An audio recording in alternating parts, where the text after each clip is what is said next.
in, that means you're feeling the vibe. The bell rung, you already been subscribed. Right now, the queen, she on live. Please pull over the whip, no phoning when you drive. Dope Soul sporting with the talk. First lady from New York, Brooklyn. All my people, you rocking with the chat. Hit that. The like button would tell me where you at. You know, step from the NBK. Born and raised up NBK. Hey, real lady, where she holding it down. No matter way how you feel, she gon' greet you with a smile. Sister, you one of a kind. Yes. Oh, sister, it's time you That's shine. Dope Soul. Where you at? Where you at? Dope Soul. Where you at? Where you at? Dope Soul. What? Dope Soul. What? Your soul. Where you at? Where you at?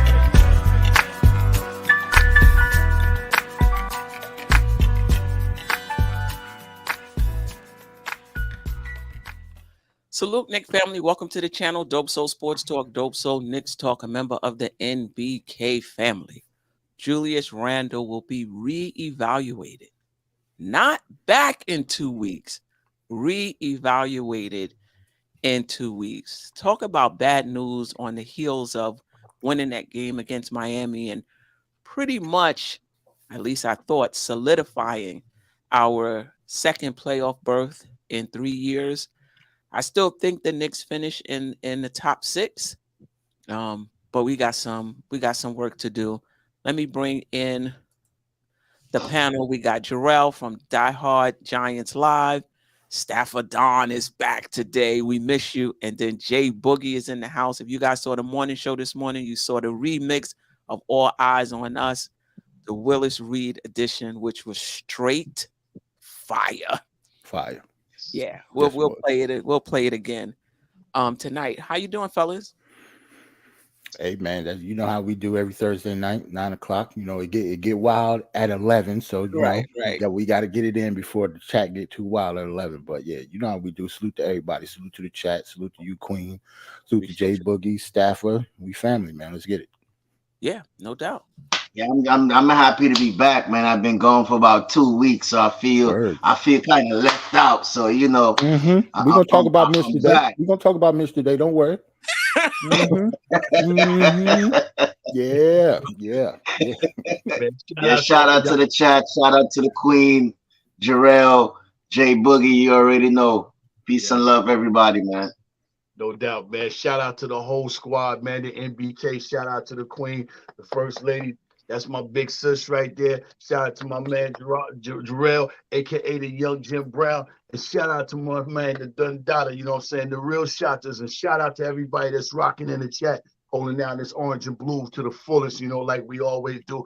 Real quick story. I had a phone call today, Queen. I had a phone call today. I had a phone call today. I'm gonna tell you what that phone call is real quick is. You know, the guy that produced and made that track, his name is Skaz, right? That's Kane's DJ. Kane wanted that beat, and Skaz had the beat for the longest. But when he heard the song, he was like, you know what? Nah, he ain't messing with it. But I told Skaz know that song was already gone. But yeah, he wanted that beat. But when he heard what was done to it, right, he was cool with that. So I just wanted to share that with you. You know what I'm saying? That's why I wanted to come on today and tell you that personally. Nice. I appreciate that. And I mean, it's a lot of relationships. You see us definitely on the panel, but just the friendships and the relationships that you develop off camera as well, and just the love. Yes. You know, getting that phone call, sis, this is going on, and what have you. I just appreciate all of you. The support and the love has been incredible. And that includes the chat as well. Yes. Yeah. Let's get right into it. We got a lot of questions today about the Julius Randle injury, the impact on the rest of the season, potentially the playoffs, who's going to step up, blah, blah, blah, blah, blah. But the first question, your initial thoughts and reactions to the Julius Randle injury. My heart, man. When he went down, it's like my life flashed before my eyes for some reason. Because for Julius Randle to yell like that and be in that much pain and he couldn't put no weight off it, I knew it was something serious because Julius Randle is an Iron Man. You know, like he hasn't missed any time all year. He really doesn't haven't missed that much time in his whole career, except for when he got hurt his rookie year when he broke his leg. Right. So yeah, my heart kind of skipped. I was like, oh man, our best player is down. He's gonna be down for a while too. And I'm sure everybody know the news how long he's gonna be out, but that's reevaluated in 2 weeks. So yeah, it was tough for me yesterday. Like, it was a bittersweet victory, and IQ went off. That was good, but yeah, my initial thoughts was like, damn, that was what my initial thoughts were. Yeah. Man, I was like, wow, what perfect timing.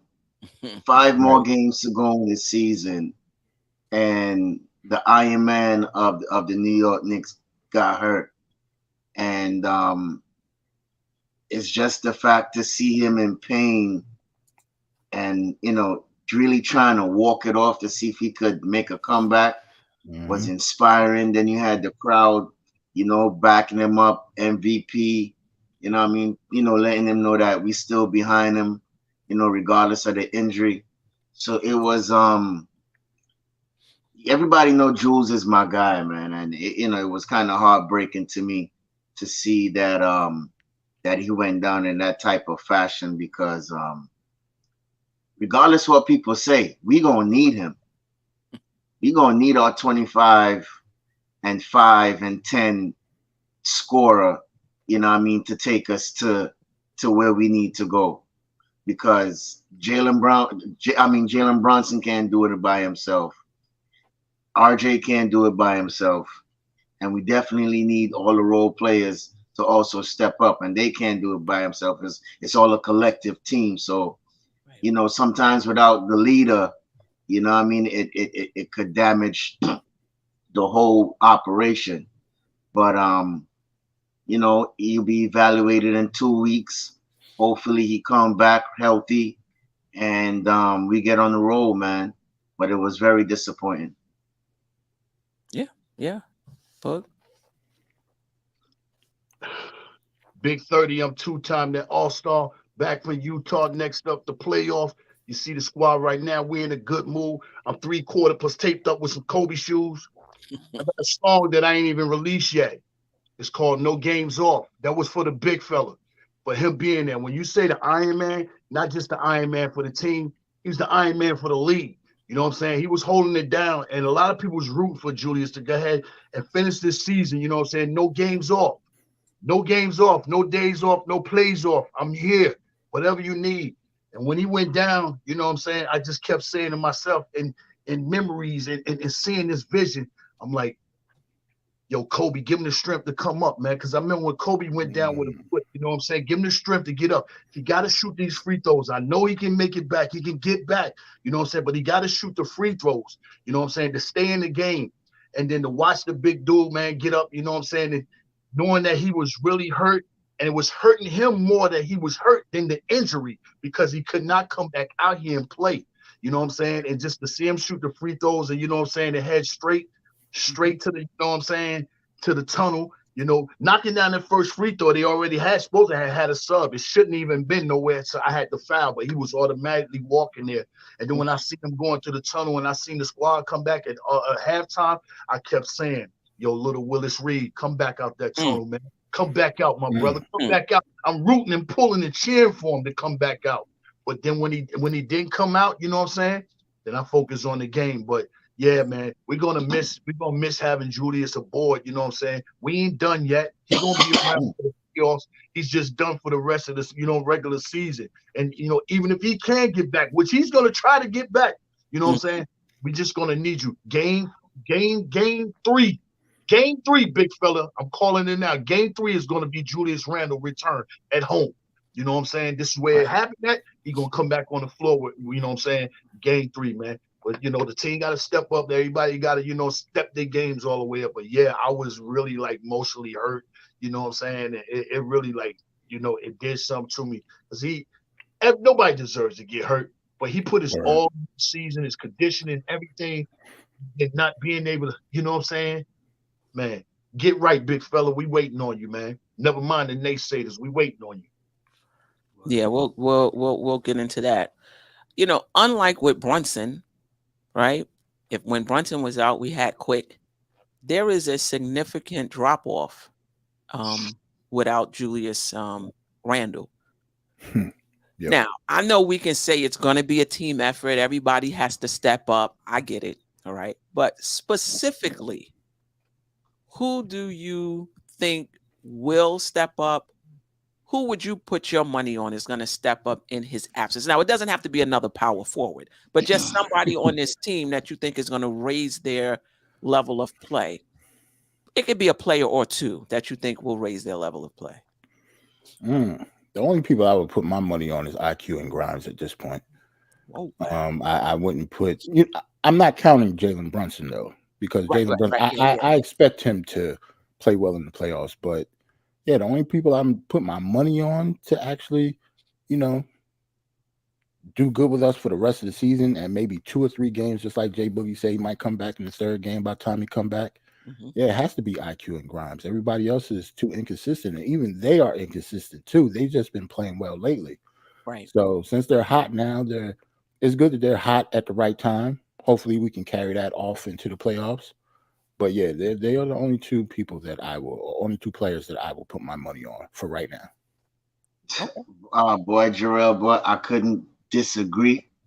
Okay. The person I think that really needs to step up is RJ. Yep. That's the guy that needs to step up.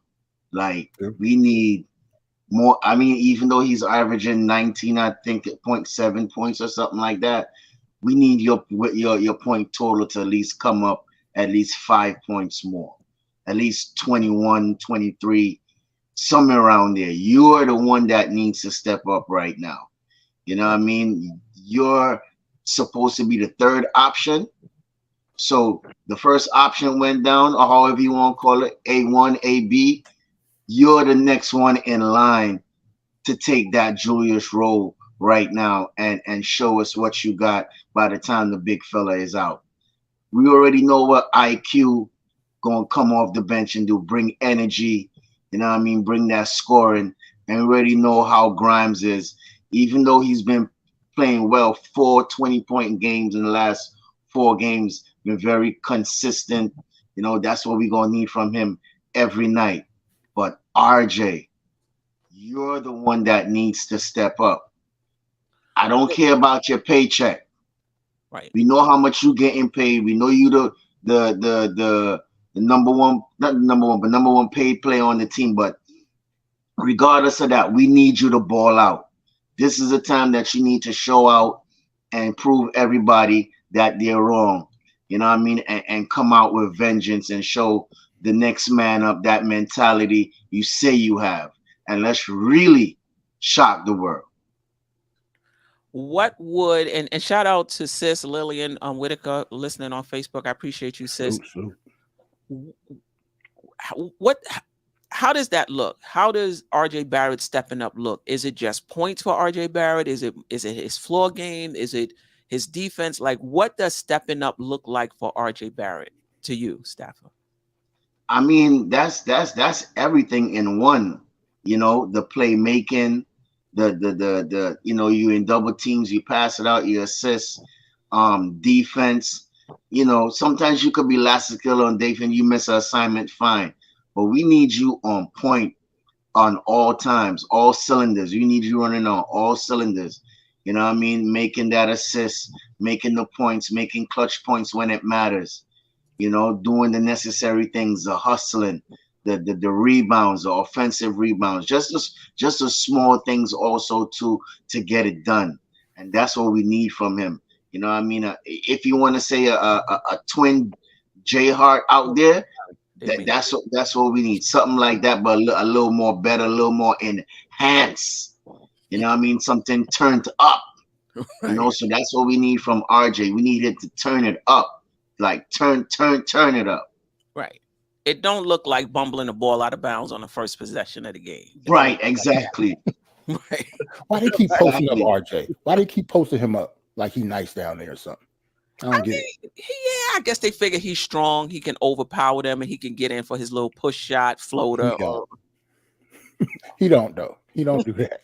Not on a consistent No, basis. He but don't do Jarrell, if you really look at the matchup between him and Gabe and Hero, he's actually stronger than them. Anytime you see they play them, he's always posting them and toasting them. So I could see why they went to him in the first position of the game. Try to get him going. You know what I mean? So if you see that matchup and it's an advantage, why not get him going? Because I said we need him right now. What I mean? We actually need him.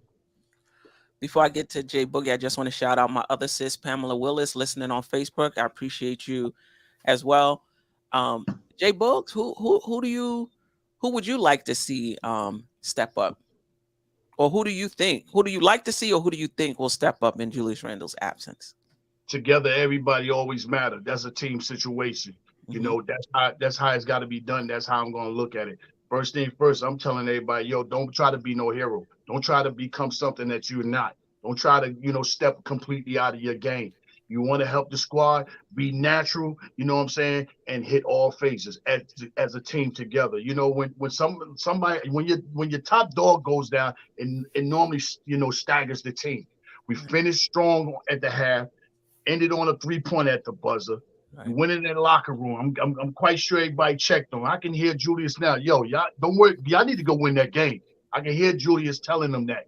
And when them guys came out there, you know what I'm saying, they came out there with revenges and knowing what they had to do. And then they got a second check. Okay, your hand is still bothering you. You're gonna come sit down over here. You without your number one and your number two. And it was a team effort. Even though, you know what I'm saying, IQ was milking the clock. Everybody should have had a good bowl of cereal the way he milked that clock last night. He got everybody involved. But yeah, that's what you're going to need. Everybody's going to have to step up. Nobody's going to need to try to fill some shoes that you're unable to fill. You can't refill an all-star, a two-timer, a double-double. You know what I'm saying? You can't just do that. One person. It has to be done collectively. And that's what I want everybody to stick together. You know what I'm saying? And win and lose together. That's gonna show where the team is at. And it started last night in the second half, winning that game. You know what I'm saying? Them guys stuck together as a team, and that's what I want. I don't want to put it on nobody individually. I definitely hear that perspective. Shout out to Divine Knicks Real Talk. Appreciate you stopping by, my brother. But what I will say is there will be extra opportunities. I mean, Randle, since the All-Star break, was taking 19.9, basically 20 shots per game, right? So there's definitely going to be more shots opening up. I would like to see Josh Hart be a bit more aggressive on the offensive end. I'd like to see him get a few more of those shots. Or, obviously, to your point, Jay Boogie, you don't want him playing out of his realm of comfort.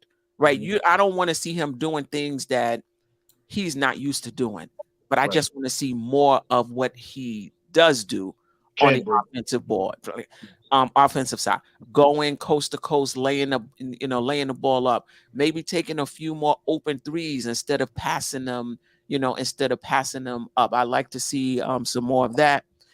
And IQ is going to be IQ. I'm not worried about him at all.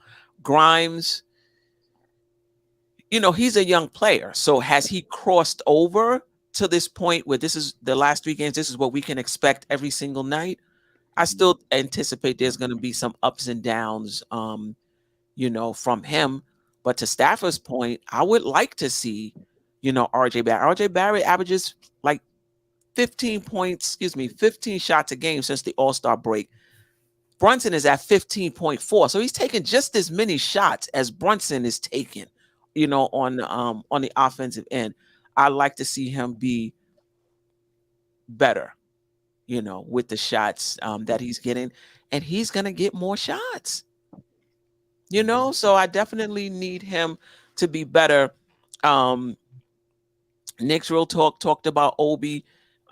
Eddie C was a little surprised that nobody said Obi. I think for me, I just feel like he hasn't earned Tibbs' trust yet to be one of those guys where Tibbs would go to and significantly increase his minutes. I think his minutes will go up, but I don't see him getting significant minutes. Just your thoughts on Obi Toppin Yeah, and who do you think will get those increased power forward minutes? And then I'll let Ajay in. Oh, yeah, that's why I didn't. Obi wasn't my answer to your first question because you asked, right, who would you put your money on? Right, yeah, you know what I'm saying? I'm not putting my money on Obi. No, hopefully he will step up. He is going to get increased minutes, obviously, and hopefully he'll step up. But I guess I would think they probably play Sims more. Like I would probably start Sims if you want to keep iHeart in that role on the bench. But I wouldn't mind them starting iHeart too. But it's going to have to be one of them, especially if we're going to up against Cleveland, because I'm not putting RJ Barrett at the 4 to start the game, especially not against like Evan Mobley. That's not going to work.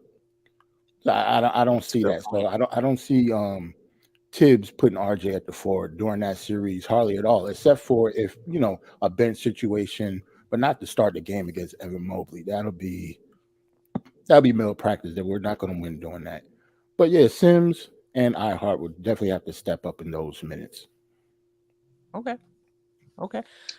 I just don't want to see Sims and Mitch. You talk about not having no offensive. I get it. I mean, and if RJ having a bad game at the same time too, so it's just gonna be Jalen Brunson, Quentin Grimes, and that's it. Like that's it. Like it's gonna look ugly, Steph. I'm just saying, like it's gonna look ugly though. It's gonna look ugly. Yeah, no doubt. Who do you think as far as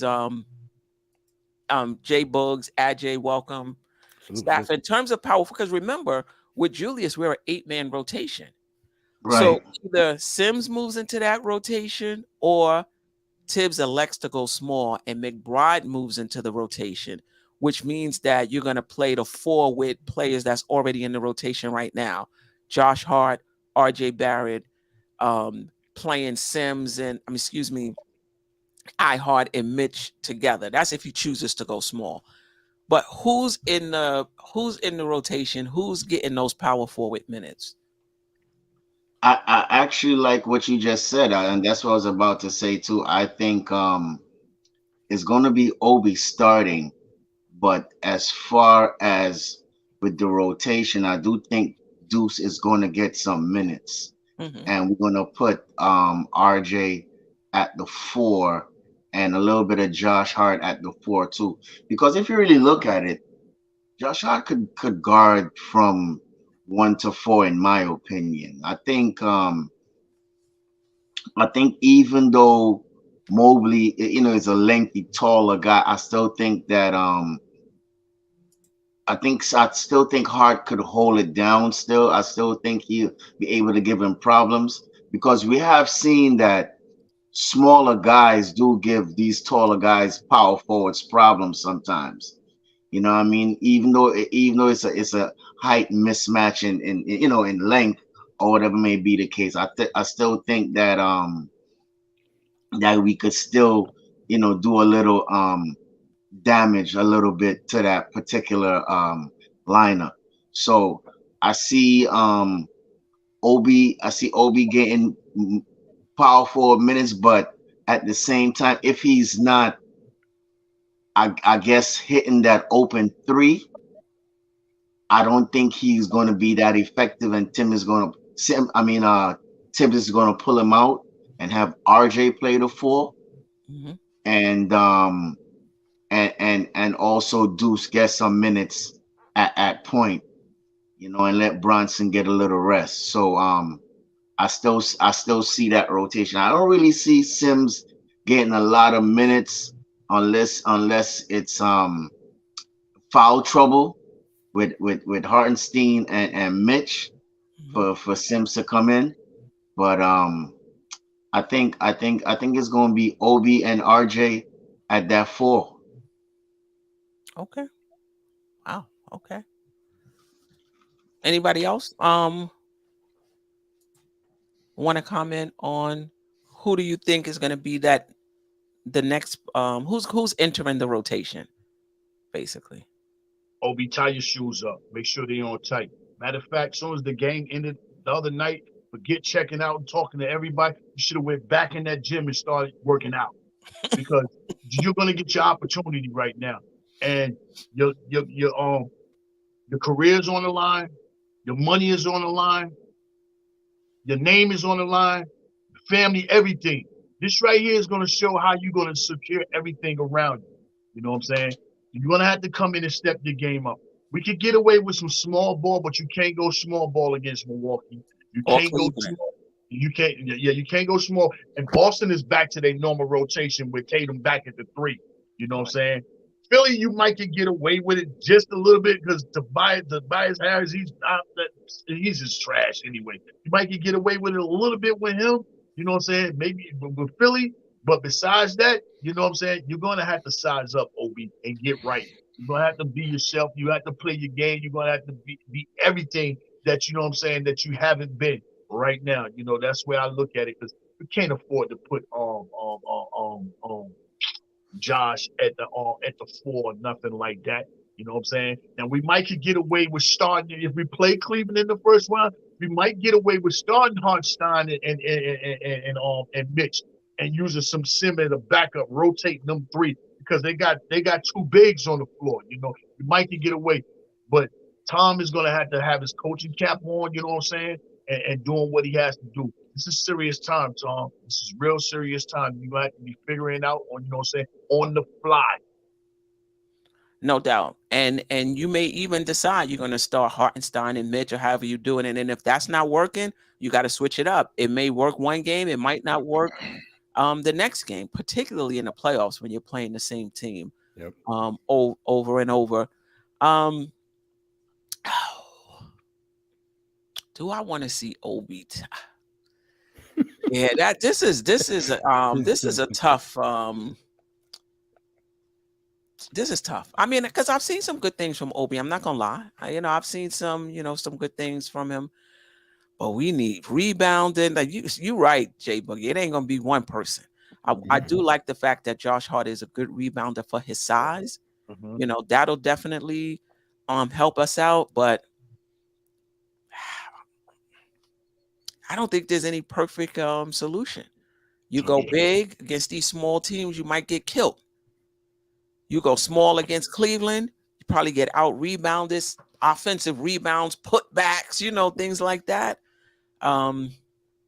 Yeah, I think it's a tough decision, but I do think Sims enters the rotation, but you're not getting anything offensively from Sims. Anything.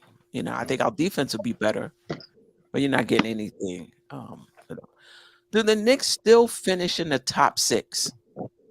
We have 5 games to go. We got Cleveland, we got Washington, we got Indiana, New Orleans, and then Indiana again.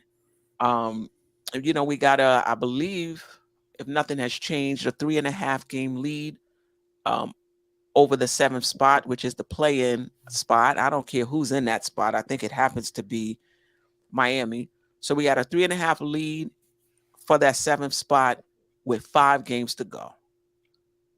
Without Julius Randle, I'm not sure if Brunson is 100%. Are you still feeling confident that the bottom is not going to fall out from under the Knicks in these last 5 games and we're going to finish in the top 6? RJ, you want to go? You got to talk. Yeah, I want to go. Well, salute to you guys. Good evening, Queens. Salute Jarrell, Jay Boogie, my man Staffordon. I'm going to answer this, but before I want to, Queen, I thought the show was starting at 9:30, so my fault. It's my fault. I said that this morning, and then I moved it back because Ron said they're not going on the NBK on NBK. All right, no problem. So a little back, you guys talking about the lineups. I mean, we're talking about right now or the playoffs? Sounds like you guys talking about the playoffs. I think we're going back and forth. Yeah. We're going back and forth. Because Julius Randle will be back before the playoffs. They said evaluated in 2 weeks. No, he won't. It's the same injury. Mm-hmm. Yeah, it's the same injury. Brunson. He didn't sprain the ankle; he rolled it. But in any case, I want to say real quick, I think Obi is going to be starting, but Josh is going to be playing more minutes at the power forward. But anyway, moving on. Am I confident the Knicks is going? Yeah, the bottom's not going to fall out. We're going to be right. We're going to be in the fifth spot, in the fifth seed, come playoff time. We have 5 games left.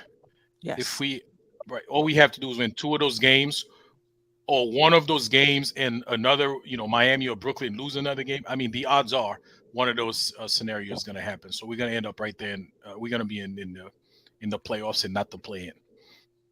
Kerry Cox says 3. No, we just need 2 wins. We just need 2 wins or win and lost by Miami and Brooklyn. Right. And we'll be fine. Right. So the odds are we are going to be in the playoffs. Okay, you play the numbers. So yeah, I'm confident we're going to be in now. And remember, I used to say I don't mind the 6th seed. Man, the way I see Boston dismantled Milwaukee tonight, man, I don't know if I want. I don't know if I want to face Boston, man. I mean, they beat him by like 100 or something. It's insane. Yeah, but anyway, no matter what team you face in the playoffs, you're just gonna have to have your game on. You're just gonna have to play your best and try to get. So again, yeah, we'll be in the playoffs, so we just got to get ready and strategize for whoever we're gonna play in the first round. That's all. Yeah, that Miami game helped us a lot. Mm-hmm. Winning that game really helped us not have to sweat out these next 5 games, giving us a little more of a cushion. Well, it's a double cushion because we beat, not only we get a win, but they get a loss. So it's one of the team that was right on our tail. So it's really good. And Eric it was really helpful. Man. Eric really tried to size us up. Now, I don't know if y'all peeped it, but he tried to size us up. It almost worked, but it backfired. But it almost worked. I'm talking about what's his name? Spoelstra? No, Dunson. What's his name? Duncan. Duncan Robinson. Duncan Robinson. He know for a fact that we got problems, protecting the 3. So that guy's not been playing. So he knew all along that he was going to slide this dude in this game, and it was going to catch us off guard because we were blindsided by him coming in. When he came in there, I'm like, oh my gosh, this dude. And he came in and he had like he ain't missed a beat. Eric, shout out. I shout anybody out that's a good coach. You know what I'm saying? Shout out to Eric. Trying that move, but it backfired though. He got 12. Baby Riley. 4 threes. I was like, this guy's coming from nowhere. He dropped 4 3-pointers. and Gabe Vincent looked like he was unconscious out there too. I'm like, he always looked good against us, yo. They've been sucking all year. Gabe Vincent always looked good against us for some reason. That's okay. Take that L with you though. Take that L with you. You're down at the fit in that locker room. Even Cody Martin was hitting threes. I was like, oh, you know what? I mean, that guy's horrible from 3. Yeah. No doubt about it. I don't even want to get into it. Like sometimes I try to, listen to the chat and, what they put in the chat, kind of bring it to the panel because they're important as well. They're part of the community as well. Always. Some of it.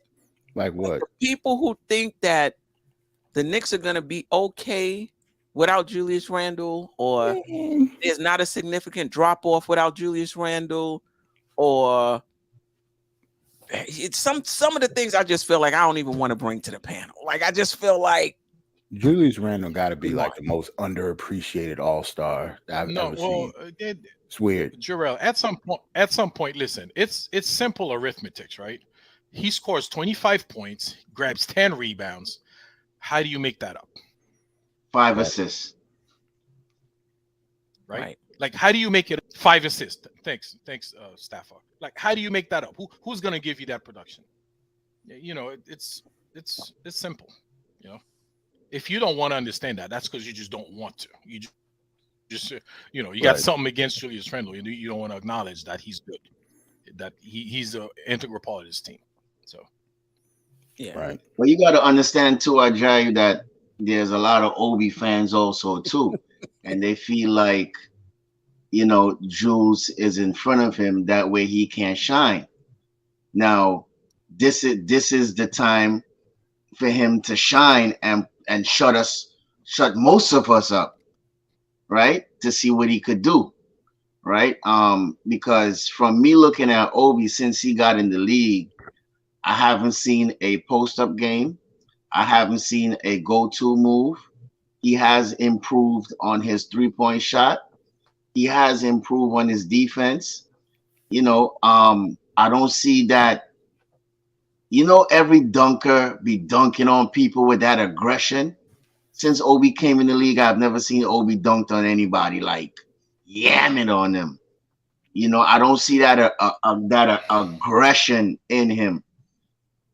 But he has put up points with no pressure behind him. Everybody want to go back to last season. I'm gonna give y'all that, okay? But as Ajayi said, 25, 10, and 5. It's hard to replace that.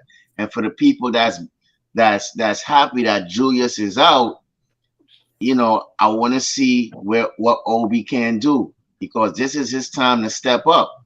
Even though I said RJ, in reality, it's Obi's time to shine. And if he can't do it like how he didn't do it last night, he played about 2-3 minutes in the third quarter. Coach had to pull him out. And you see that lineup that finished the whole fourth quarter. The whole fourth quarter. So let's see what Obi could do. But yeah, you don't think it's a lot to ask Obi to do. Like, I think that's a lot. 20, 10, and 5. No, like, I'm not asking him to be spectacular, Queen. You understand what I'm saying? But we need the timely shots for him to throw down. Because sometimes Obi having timely shots that need to go in and don't go in, right? Like yesterday in the game, he hit a timely shot, a timely 3, and we needed that 3. Now, if he could give us that consistently, play good defense, and rebound the ball, I wouldn't have no problem. At least if he could give us 10 to 15 points, and at least 5 rebounds, a couple playmaking, couple steals, do the little small intangible things, I'm happy with that. I'm not asking him to be an all-star and go out and do the most miracle, but we need some consistency in that spot by the time Julius Randle is out. I mean, if I'm getting Steph, 8 Queen, points, if I'm getting 8 points, 6 rebounds, 2 3-pointers from Obi Toppin, I'm happy. Like I and which would be a step up from what we're getting now. 6 I'm just rebounds. not sure. You think Queen. that's A game? Okay, 4. All right. 4. I'm about to say Obi not getting Points, 6 4, rebounds a game. 8 Yo. points, 4 Listen, rebounds. I want to add something real quick, right? Let's say, Tibbs starts Obi, then Obi and Josh Hart kind of shares Julius's minute at the power forward, right? And let's say they do get you 25 points and 10 rebounds and 5 assists and whatever. There's still something that Julius brings that these guys can't bring, right? Julius get double team all right the time. That creates a lot of wide open shots, teaming Josh Hart or Obi Toppins. I guarantee you that, right? So he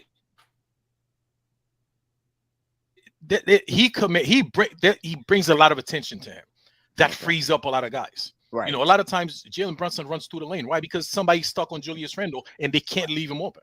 So there's a lot of other like little tangibles that he brings in that these guys can't bring in. And this is what we're going to see, because Grimes get a lot of shots. He can create his own shots. Don't get me wrong, but he gets a lot of shots off of Julius Randle. Exactly. So now these guys, now you might not have the room you had before. Right. Your shots may be a bit more contested now. It might be a little harder for you to get what you get because of the gravity that Randle has. That's not going to be there. Right. And we're going to talk about Brunson a little bit, because I think that's what Brunson is going to have to do. Yeah, we'll get into that. But I just want to bring up Greg, who says, did that Heat win without Randle look like it was a drop-off with Brunson having a good game? And what I'll say to that, Greg, is just because a team is able to overcome somebody going out for a game, and maybe even a stretch of games, doesn't mean that guy is not important.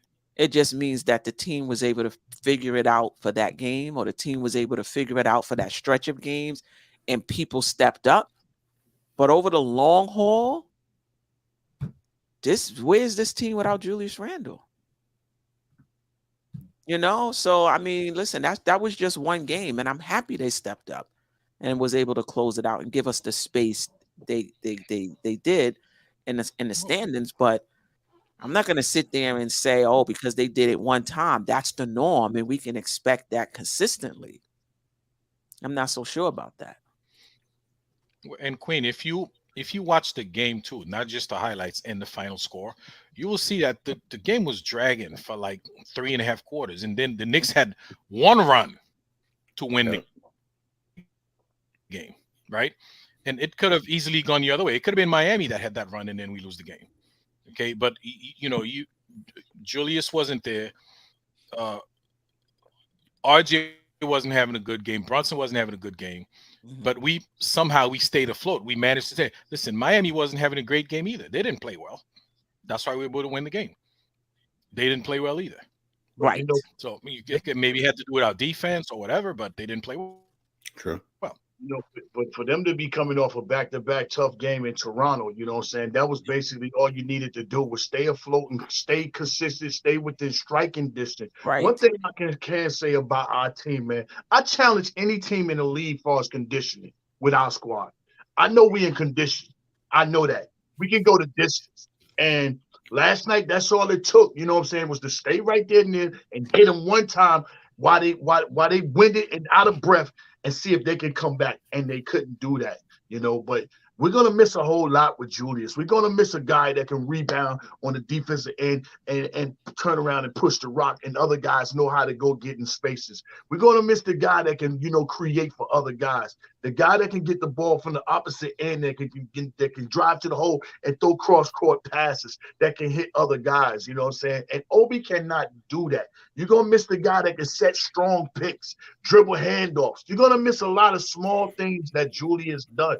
And, you know what I'm saying, that people do not, appreciate him for his game. And, if it's me on the opposite end, if Obi's going to start, the only thing I can do is swap him and RJ on the offensive end, so RJ might can play Julius Randle's role on the offensive end and let Obi play RJ's role where he can catch and shoot more frequently on the perimeter, because Obi can't put the ball on the floor and create for the next man.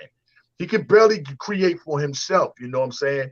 If you can't get to the basket from the top from the top 5-second line with 2 dribbles, then you're uncreatable.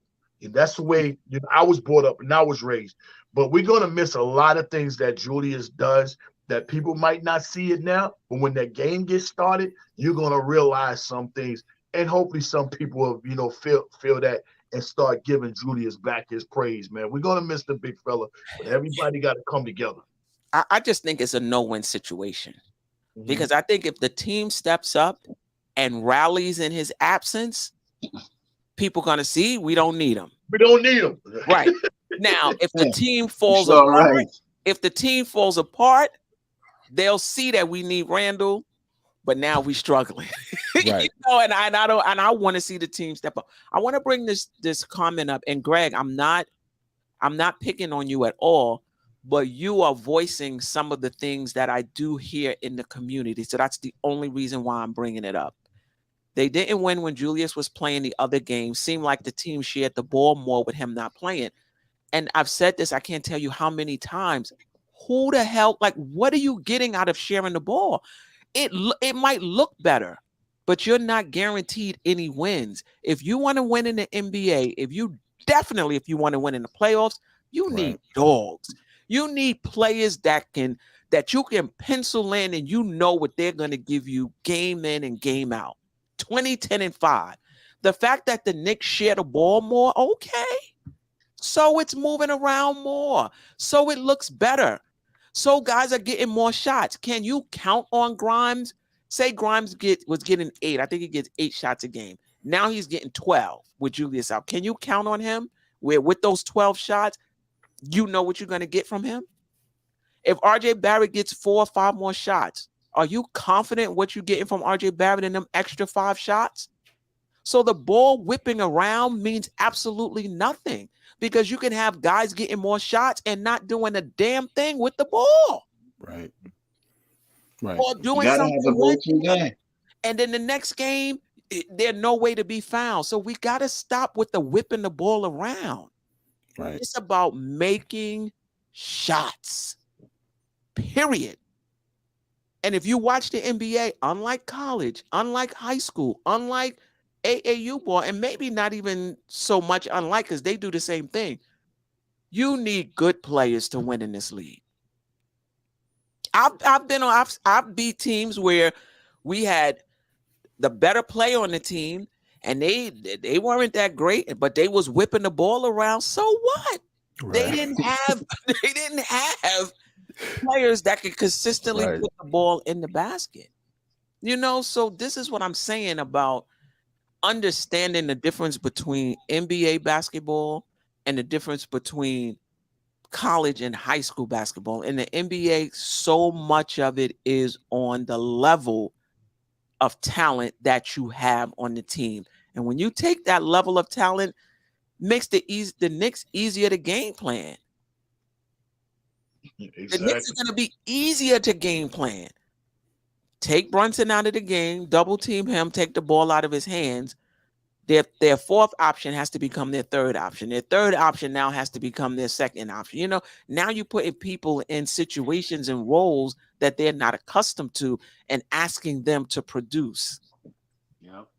It's a tough ask. Right. You know, it's definitely a tough ask. You're 100% right. I agree. As they say, it's a make or miss league, right? So you got to make shots to win. Yeah, it's a big difference. Make shots to win. It's a big difference from a shooter and a scorer. It's a big difference between somebody getting shots and taking shots. And Queen just said, you know, you got to have dogs, the guys that can get a bucket. When you get in the playoffs, which we're going to the playoffs, not the playoffs, we're going to the playoffs.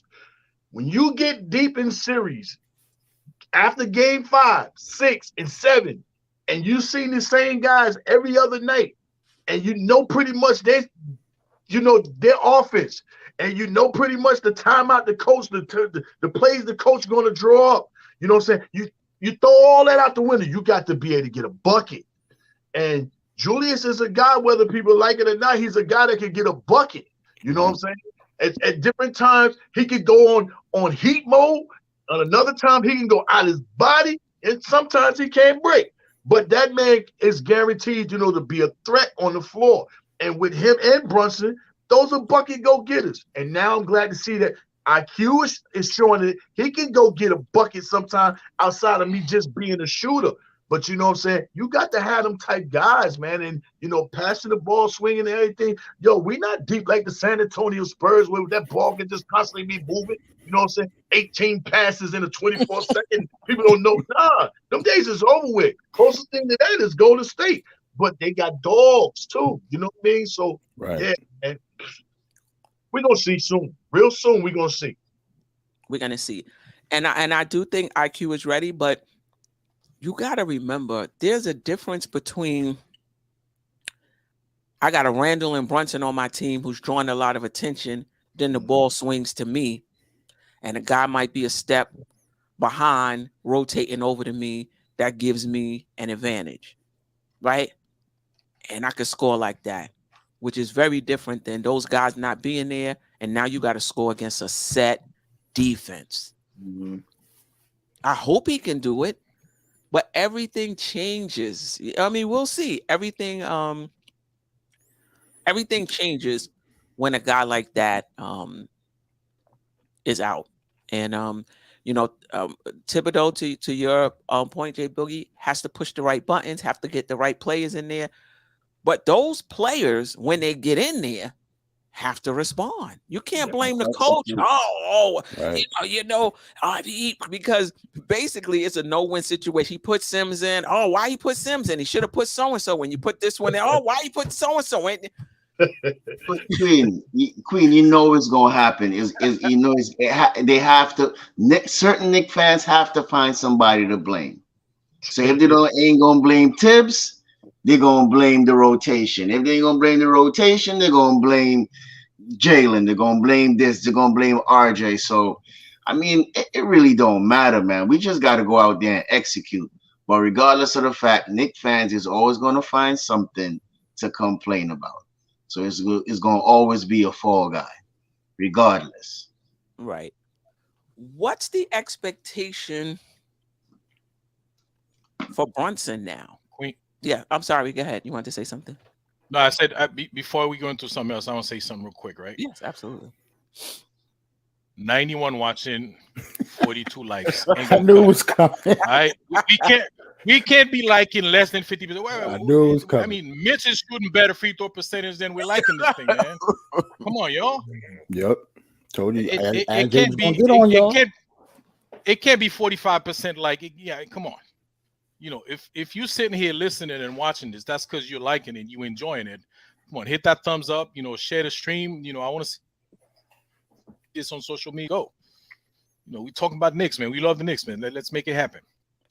Greg, I appreciate your support. I appreciate your support. So just because Julius is out doesn't mean we might fall off. I mean, listen, I hope we don't.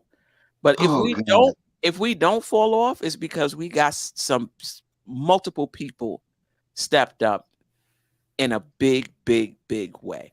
But anyway, what's the impact on Brunson now? What can we expect from Brunson now that Julius is out? Because you would think the ball may be in his hands more, might be quickly as well. What are we expecting from Brunson in these next 5 games? Well, for me, like I'm real concerned about that too, because you could tell Brunson wasn't 100% in the last game, so he's just coming off an injury himself. So I don't know. If it was up to me, we only need to win one more game in order to at least get the 6th seed, right? So I don't know. I might put him in bubble wrap for the next 2 weeks too. I don't know, because if we lose Brunson, then what? He's just coming off an injury, man, and the last game he didn't look like himself. So until he looks like himself, I'm definitely going to be concerned about him. So I have no idea what I expect from Brunson, at least until the playoffs start. Like, I don't know. Like, I don't know if Tibbs will even play him the way he looked the last game. Do you think it was rust or he wasn't 100%? I think it was rust. You thought it was rust? It was rust. Yeah, I think it was rust. You got to get in game shape, Jarrell. You don't come back from an injury and then boom, you throw you right in the mix, and then you're back. You know, it's gonna take him probably by tomorrow. He's gonna be a lot better. Hopefully, we'll see. I hope y'all right, man. Game shape. Yeah, I think it's a lot of his shots was off. You know, he wasn't in rhythm like how he normally be. So I think it was rust, because if you really look at it, Gerald, he's been sidelined for about 2 weeks now. You know, no type of cardio or anything, probably a little 1 or 2 practices, one in here and there, you know. So yeah, he had to get his wind back, you know, his shot back, his rhythm back. So I think it was a little bit of rust. But I feel like, as what you said, Gerald, I agree. If we could win one more game, or somebody loses, or we win 2 games, wrap him up in bubble wrap for the playoffs and sit him down. Right. You know what I mean? And get ready for the playoffs, because we definitely gonna need him, especially in the playoffs. You know, even though he has kind of dropped off, I think he's like number 3 or 4 in clutch points now in the 4th quarter. Something like that. You know, since his injury. So we definitely gonna need him to bring back that spark when we need him at the end. So I feel like, you know, let him get his rhythm for the next 2 games. If you win the next 2 games, you know, we lost to Cleveland, probably win Washington, and probably win one of the Indiana games, and just bubble him up after that. You know, but this is what I'll say though. This is what I'll say about. Oh, sorry, Stepper. No, go ahead, man. This is what I'll say about wrapping him up. He don't need no rest now. He been out for 8. He missed 8 out of the last 11 games. Yeah, it's not about rest. He had the 3-game break. I don't think he needs rest. Yeah, you're right. I think he needs more rhythm and game shape more than he needs rest. Now, if his hand is still bothering him, if his foot is still bothering him, then yeah, I do think we should sit him. But if it's not the foot, and it's not the hand, he should be well rested. I mean, we're going All all the right. way. Well, let me change my context and say just reduce his minutes then. Let's say reduce his minutes then. Yeah. If he was playing 30, let's give him at least 20 and let Deuce get the rest of those minutes, right? And let him get back into rhythm. I'm sorry? Why are we reducing his minutes if he's healthy? I'm just saying, if he's not healthy, that's different.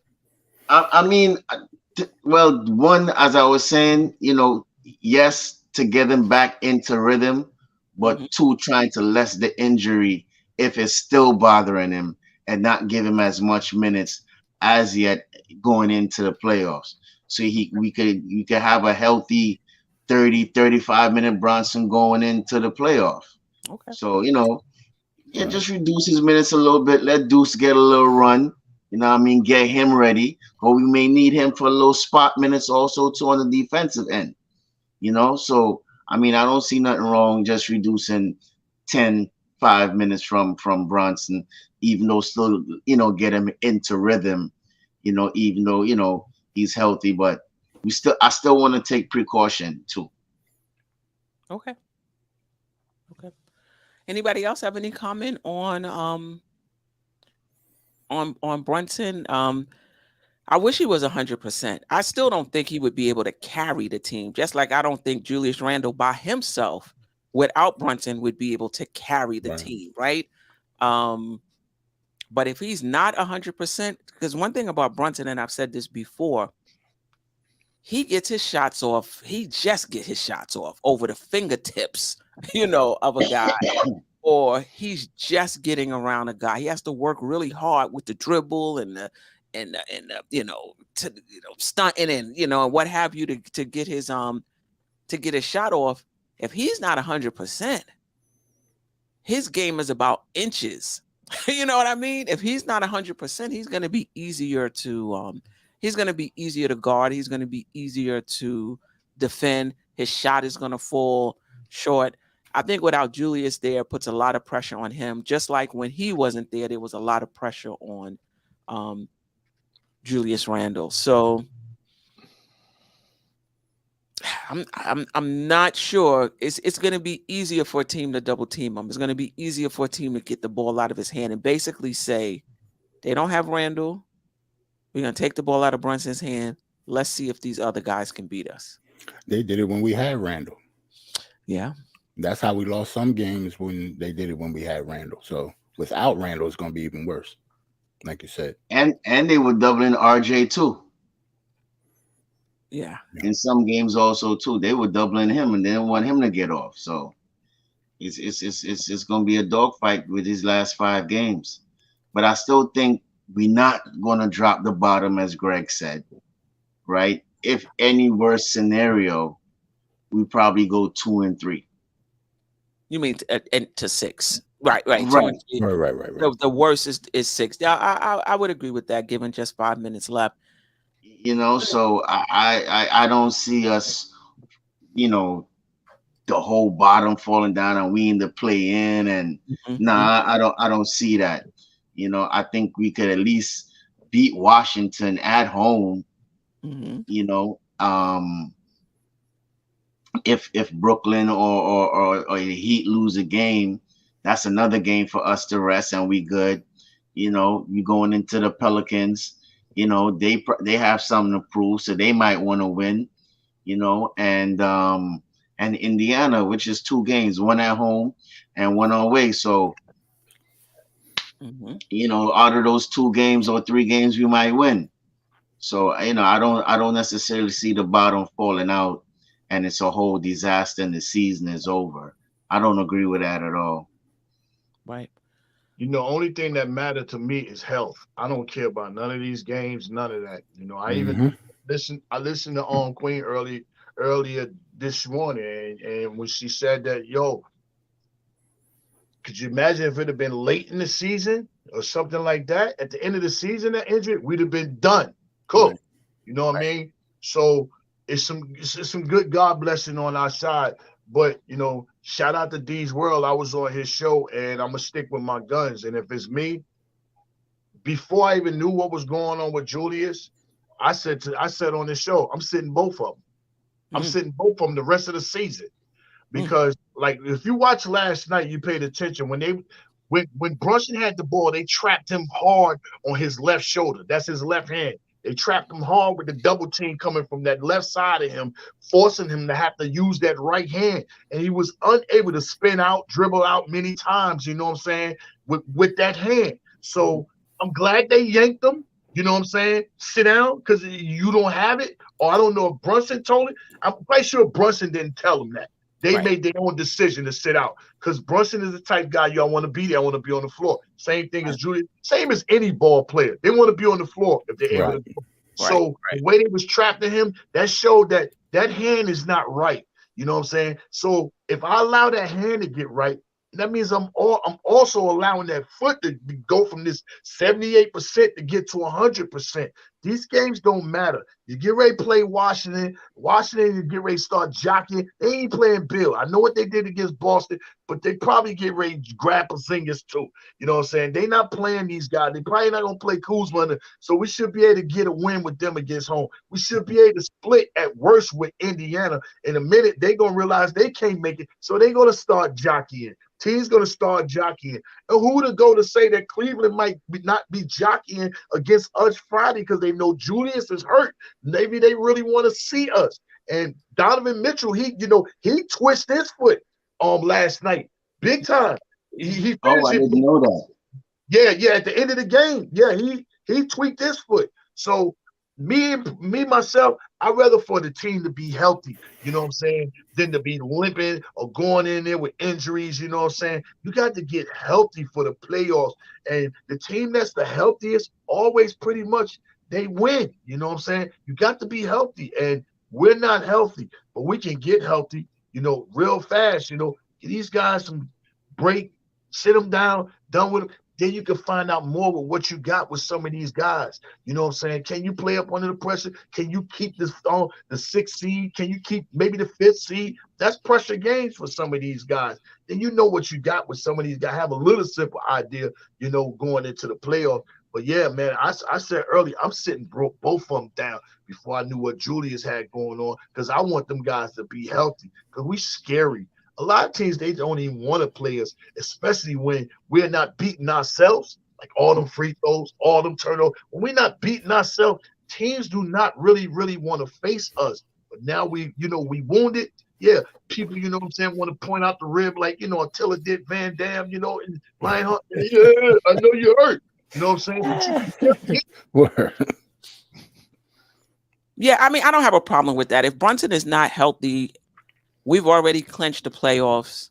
Sit him. I definitely agree with that. I'm just saying if he is healthy, he's had enough rest.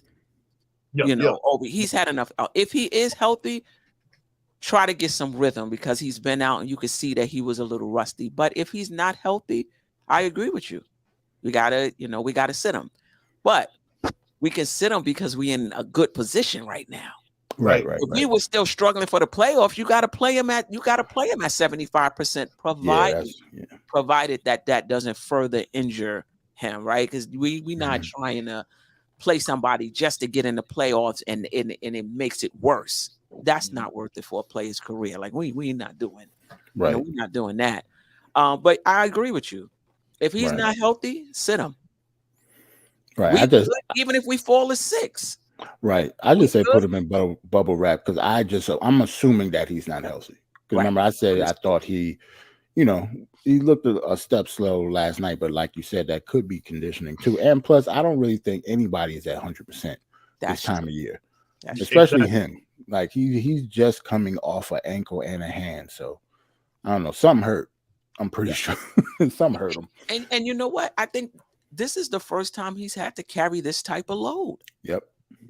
For a whole season. Yep. I mean, he played with Luka, but when Luka played, when Luka didn't play, I love the way he stepped up. But when Luka played, Luka had the ball in his hand like 98.5% of the time. You know what I mean? He was just waiting for the ball when Luka had the ball. Right. You just sit down in the corner, like Obi, and you just wait for the ball to come to you and you take your shot. You know? Under the biggest pressure. The biggest pressure. Oh, he's too small. He don't play no D. Under the biggest lights. And then you heard some of it last night. Oh, Quickly did his thing. I told you, Quickly could have been doing what Brunson doing all year. No, he couldn't. No, he ain't. The guy has a different feel for the game. And some of these guys are still allowing the game to feel them. Those are different ball players. When I can feel the game and I know what's happening at this moment, I know what to do. Brunson has that type feel for the game. Only the good ones and the great ones separate like that. The good ones, they let the game figure them out. The great ones, they figure the game out. And Brunson has shown that he can't figure the game out, at times when we stagnated, Yeah, I mean, listen, I'm not taking anything away from Quickly, but to your point, Jay Boogie, we can't get caught up in a game, and we can't get caught up in a stretch of games. To really know a player and really know what they can do, you got to see them over a season or two. You got to see them in the playoffs. You got to see how they operate through the ups and downs of a season. You got to see how they respond in tough games. You got to see how they respond when, somebody puts a double team on them. Well, they now is on the top of the board in terms of game planning. That really lets you know who a player is. And so I'm a Quickly fan. I love the way he's developed, but I'm not ready to say he's Brunson or he's in Brunson's class because of what I'm seeing him do in these games. Right. You got to be tested. Like I've seen Brunson do it in the playoffs. I've seen him do it with Luka out. I seen him drop 30 or 40, and the team said, I think it was Utah said, all right, we got to really key on this guy. And then he scored 40. Right. You know what I mean? The next game. And that's when Donovan said that. We got to get that. He put the 40 on Donovan. Yep. Right. So, but do I think Quickly can get there? Yeah, he's a smart guy. He studies the game. He'll get there. Whatever. Greg, is not about not liking the young guys. It's about having watched basketball for over 40 years and knowing how it works, and seeing guys have good stretches, seeing guys have good games, and in 3-4 years they out the league, or they level off. You can't just see a small sample size and be like, oh, this is what this guy, is gonna be. You got to watch them, over the course of this year. I'm encouraged by Quickly. It's all right to say a player is not there yet. I'm encouraged by what I'm seeing from Grimes. I'm not ready to say, oh, he's going to be a superstar in this league. You know what I mean? Because I've seen guys level off all the time. To your point, people keep on forgetting that Quickly and Obi is in the same draft. Right. I don't know anybody that has the same faith in Obi as they do as Quickly. They might like him, yeah, but you don't have the same faith in Obi that you have Quickly, because Quickly is showing you more. Right. Correct. Right. Freezy, what's up, Doc? Hey, everybody. How you doing? Good morning, sir. Good morning. Hey, good mornings. Good mornings. Good mornings. All right. Any thoughts? We I'm not sure how much you heard, but any thoughts on? We talked about Randle's injury. We talked about who. Can I throw it right in there, right there? Can I jump in right absolutely. there? Yeah. Please cut Dwayne Washington Jr., who is the I forgot he was on the team. He's the fifth string point guard. and bring Carmelo Anthony home in case Randle is not ready in the playoffs. Please do that. It just makes too much sense. You're not even playing Deuce McBride, and now Deuce McBride has a backup. Good God, man. Deuce McBride has a backup now. Yo, please cut Dwayne Washington Jr. No disrespect to him. I'm sure he's a fine, upstanding citizen.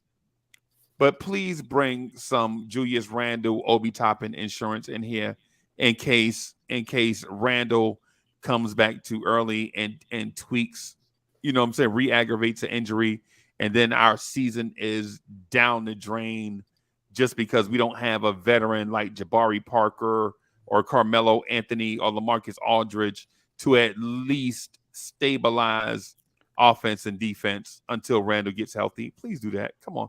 Bring Melo home, man. We got Derrick Rose. We got Derrick Rose and Evan Fournier on the bench already. Yeah, we got. Really? Yeah.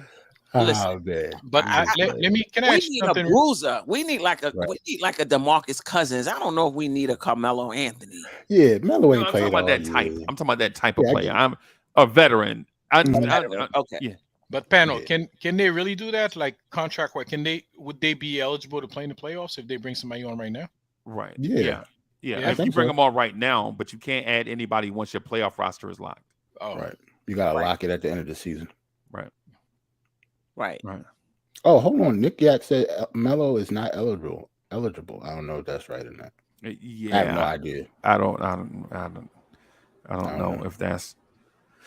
Anyway, I'm talking about anybody. Melo, Jabari Parker, some type of Paul Millsap, some guy in case, and some guy in case. He threw it back. Yo, I ain't heard that name in a couple years. Freeze. I know.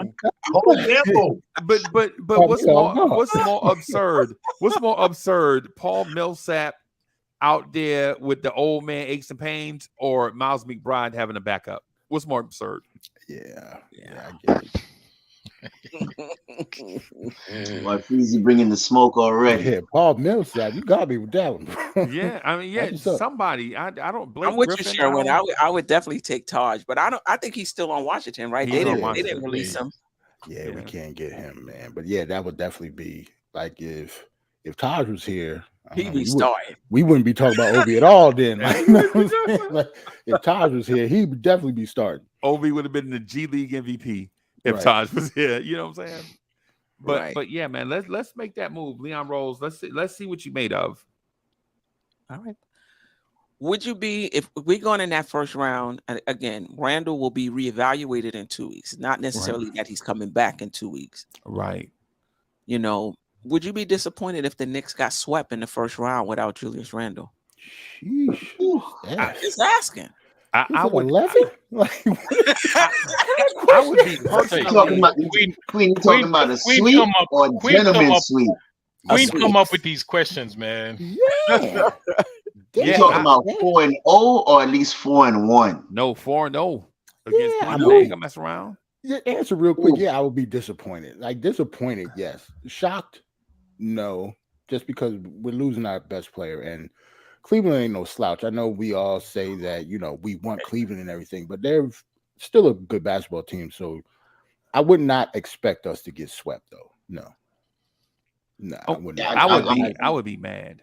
I'd be disappointed. I'm the same too, man. We at least got to win.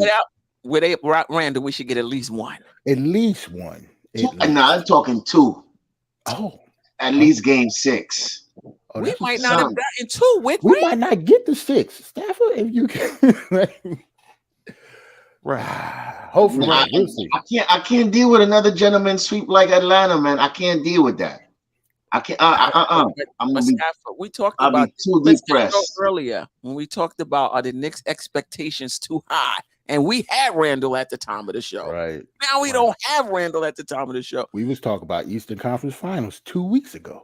Yeah, when they was on that 9 game, I think the Knicks should still get at least one, even without Randle. Right, and even if it's 4-1. Need 2 games, man. But there's a difference though. There's a difference though. Is I would be mad and upset if they know Randle is going to be evaluated in 2 weeks and don't adjust the roster accordingly. If you go in there knowing that there's an 80% chance that Randle won't play, and then you don't at least make some attempt to insulate yourself and then go in there and get swept, I'm like, what do we have a front office for? But who can you like? Even if we got Boogie Cousins, LaMarcus, they're not seeing no light, I don't think. No, not with Tibbs. I don't think so. I don't think he's bringing them in to play them any minutes. I think they might be on the bench for insurance, maybe. Right, but there's a difference between bringing them for insurance and then bringing in a Dwayne Washington for insurance of the insurance of the insurance, or Trevor Kills for the insurance of the insurance but of the you can insurance always have insurance. guys on the end of the bench, Freezy, that don't play. Every Right. team have guys on the end of the bench. But Freezy, in your opinion, who you think that's really game ready to come in and take over a bruising role like that and get 10 to 15 minutes a night? Maybe 10. The guys I'm talking about, you don't want them to play at all unless Randle is not peak Randle. But think about this. If you're a veteran, you want a last shot at getting a ring. You don't care if it's a long shot or not. You just want the shot. You want the chance, right? Well, that's what I'm saying to you. Who you think is game ready right now? Jabari if Parker. we had Paul Millsap. Jabari, it's been like 2 years since he's been in the I league. haven't seen anything about Jabari Parker in a minute. He could be 400 pounds right now, Freezy. Let me look him up. Right, but think about if we just thinking about practicality, what superstar is going to be available for you to sign with 5 games left to go in the season? Nobody. Right. So you know you're bargain bin shopping right now, right? You know what I'm saying? It's not like the trade deadline is still open, or it's the summertime where you can sign a free agent. You're basically saying it in the mindset that you're going to get a rusty veteran that is just looking to catch lightning in the bottle on a team that's looking to make some noise in the playoffs. You know that's what you're getting. But by having Dwayne Washington here, you're not getting nothing. But Freezy, I really don't think the office is going to do anything right now. I'm going with what Tibbs said last night. We have enough on the bench, and we are deep enough to plug in and play whoever we have. So I think that's how the front office and Tibbs is going to go. I don't think they're going to go get anybody, a veteran. I mean, it will be nice, but I don't see it that way, in my opinion. Okay. Yeah, I don't. But that's just your opinion. And my opinion is they would be crazy not to explore the option. If we just go by opinions, my opinions is they would be absolutely bananas to know that their all-star is injured and they don't explore some type of backup insurance just in case he's not 100% when the playoffs start. And I just want to add, March 1st was the last day for playoff teams to add anyone who is on another team's roster after the trade deadline. I'm not sure, and I'll continue to look in terms of if somebody is not even in the NBA, hasn't been in the NBA, is the deadline the same? Right, because we signed Dwayne Washington in March. Right. We signed him like 10 days ago. Right. I don't know the rule, to be honest. LaMarcus Aldridge is intriguing to me. I would like to see what he's up to. If we're gonna, out of the people that you named. Right. I would like to see that. I know this whole team is under evaluation, whether we healthy or not. With Julius here or with Julius not. And I don't think right now to bring anybody in to get in the way of the evaluation of some of these guys. I mean, I know we wasn't going to win a championship this year. I know that. So I'm not going to act like that, I'm going to bring some people in and I'm going at the championship mode or something like that. But these guys here that's on this team, they have to be evaluated.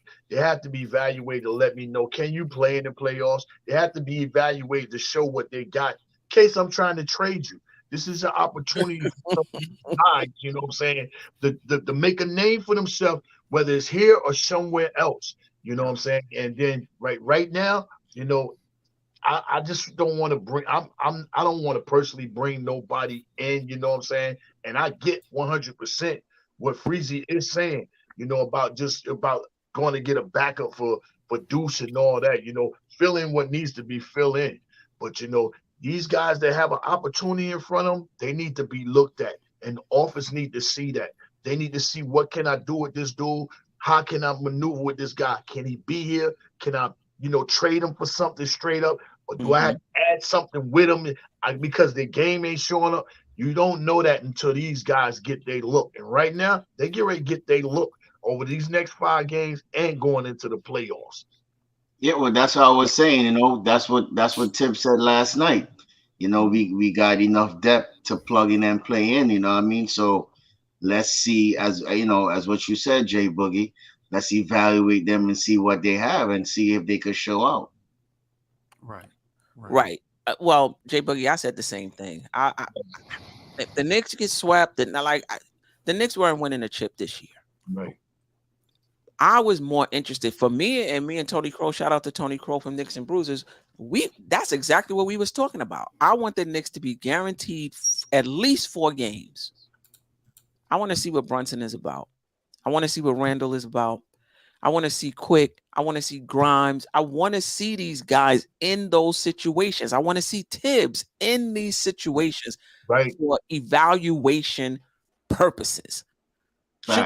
Should we sign Josh Hart? What if Josh Hart falls on his face in the playoffs? Should we still give him an extension? You know, what if Quickly don't look the same? Maybe we save some money if he don't. But if he go and ball out, you know, so that's basically what I want to see, you know, in the playoffs. And it's an opportunity for guys to step up. If Randle is going to miss some games, you're going to get more opportunities. Right now, with 5 games left, some Knicks players should be pacing the floor. Can't wait for the game tomorrow against Cleveland so they can show what they could do with a bigger opportunity. Like Obi shouldn't even be. He should probably have to take a double dose of melatonin because he's so hyped that it's hard to fall asleep tonight because he's gonna get that opportunity tomorrow. Yeah, I'm a yam it on Okoro. That's what he should be thinking right now. You know what I mean? That aggression. And I'm totally with you, Queen. For real.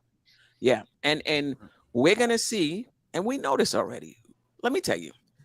2 years ago, everybody was like, "Oh, we rolling, we going." I was like, "We got to do Randle all." I was like, "Look,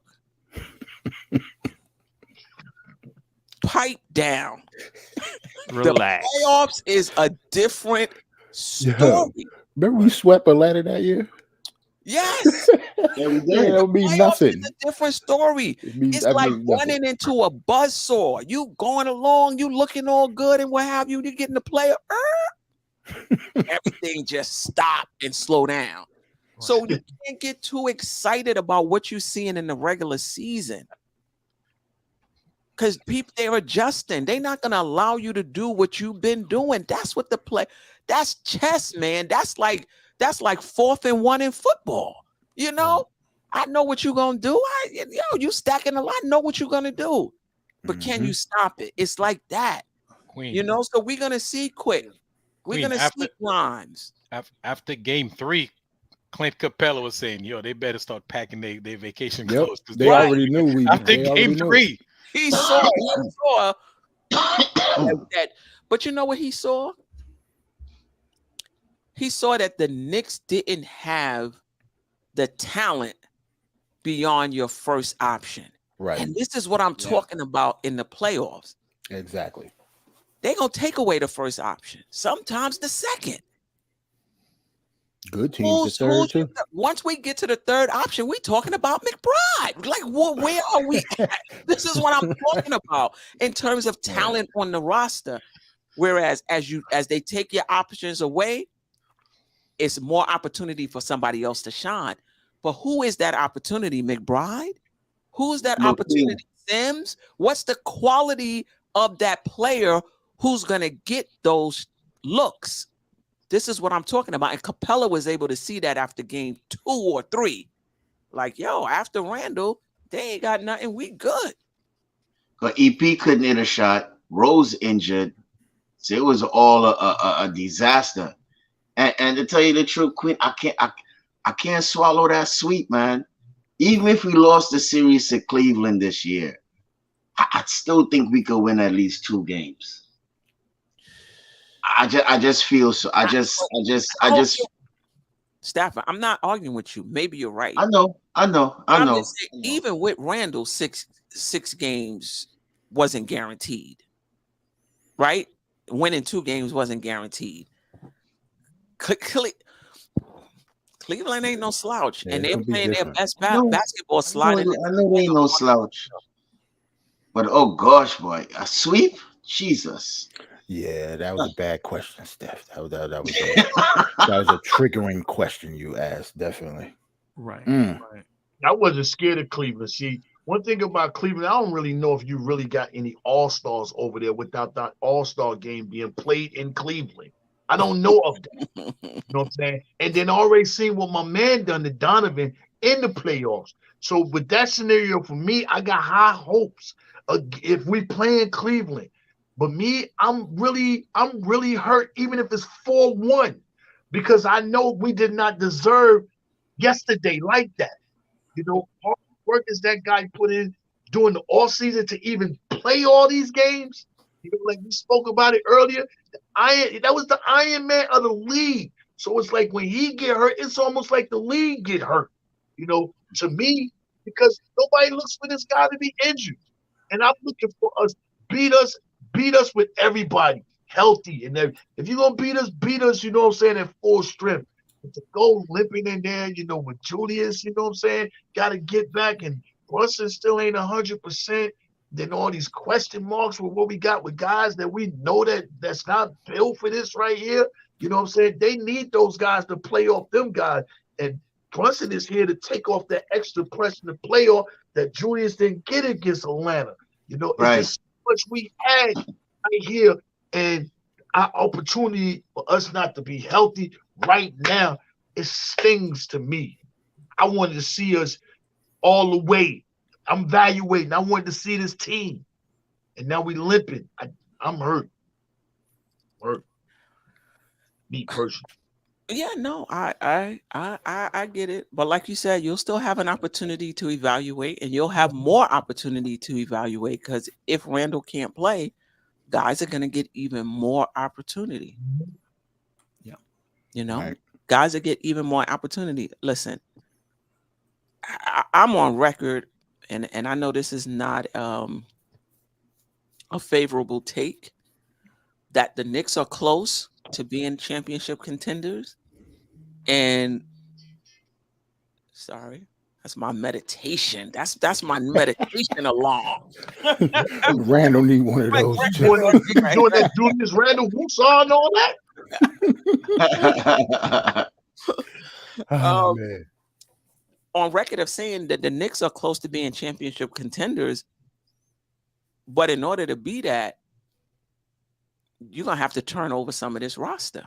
And I just believe it. You look at these championship contenders, they may have one, maybe two really young players in their rotation. You know? So to give up something sooner or later. So to me, I've already made my decision. That's Quickly and Grimes. Everybody else, I mean, as far as the young, everybody else. You got a lot of draft picks too, Queen. Got 11 of them, so you know they're gonna have to turn this roster over. So I think the days of waiting for a Sims or waiting for a McBride or waiting for okay, gotcha. Those. So you're saying keep Quickly and Quentin Out of our Grimes. young players, I could see them, being in the rotation. But on a championship team, they would be further down in the rotation in terms of options to count on. They would be a little further down in the rotation. But it is what it is. But Queen, by that same logic, I mean, those guys are two most valuable young players, right? So they're going to be more in demand. Yeah. So if you're giving up Obi and RJ, like who are you going to get back for those two guys? But that's why you got the picks to sweeten. That's why you got the picks to sweeten the pot. Yeah.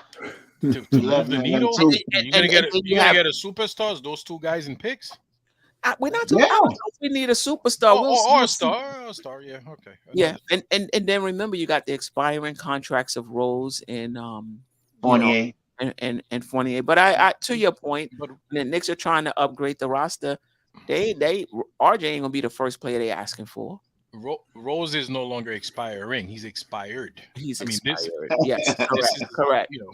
He's done. Fournier is expiring, but Rose is of no value. Like if they didn't trade him by the trade deadline, he can't do anything with him now. Yeah. Well, believe it or not, RJ, somebody gonna pick up Rose. Some veteran team gonna pick up Rose. Yeah, off of free agency because he's a free agent. I think the Knicks are gonna do it. They just not gonna sign him to all that money. Yeah, I think it might be us. Yeah, we're just not giving them all that money.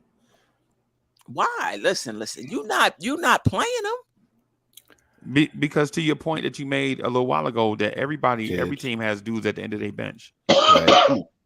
Like Tibbs might just. Well, I was saying young developing guys at the end of the. I mean, he could be like a Haslam for Miami, right? You know, just tutoring the young guys. You know, showing them how to be a professional. Yeah. Well, he has a play. We have a team option with him, right? Yes. No. Yeah. No, with Rose. Yeah, There's with Jerry team Rose. option. Yeah. There's a team option. Okay. So with the team option, okay, Rose, you want to be here? We're gonna team option this. We team opting you out, you're gonna have to take less money. Okay. You're gonna have to take, you know what I'm saying, just being here. Because when we wanted to try, we asked you, did you want to go to be traded to go somewhere to contend? You said no. You know what I'm saying? So if you all about the team and being here for the team, we're gonna opt you out. You're gonna have to take less money, veteran, less money to be here to help to bring the other guys. But it's a question that I wanted to ask when y'all was talking about the picks and everything. And my question that I wanted to ask, good as Josh Hart been doing, and I love what he been doing, and the everything that he brings to the table, right? Do you feel like, because some people are going to get like that, but do you feel like if we lose this Dallas pick, did we lose out by going to get Josh?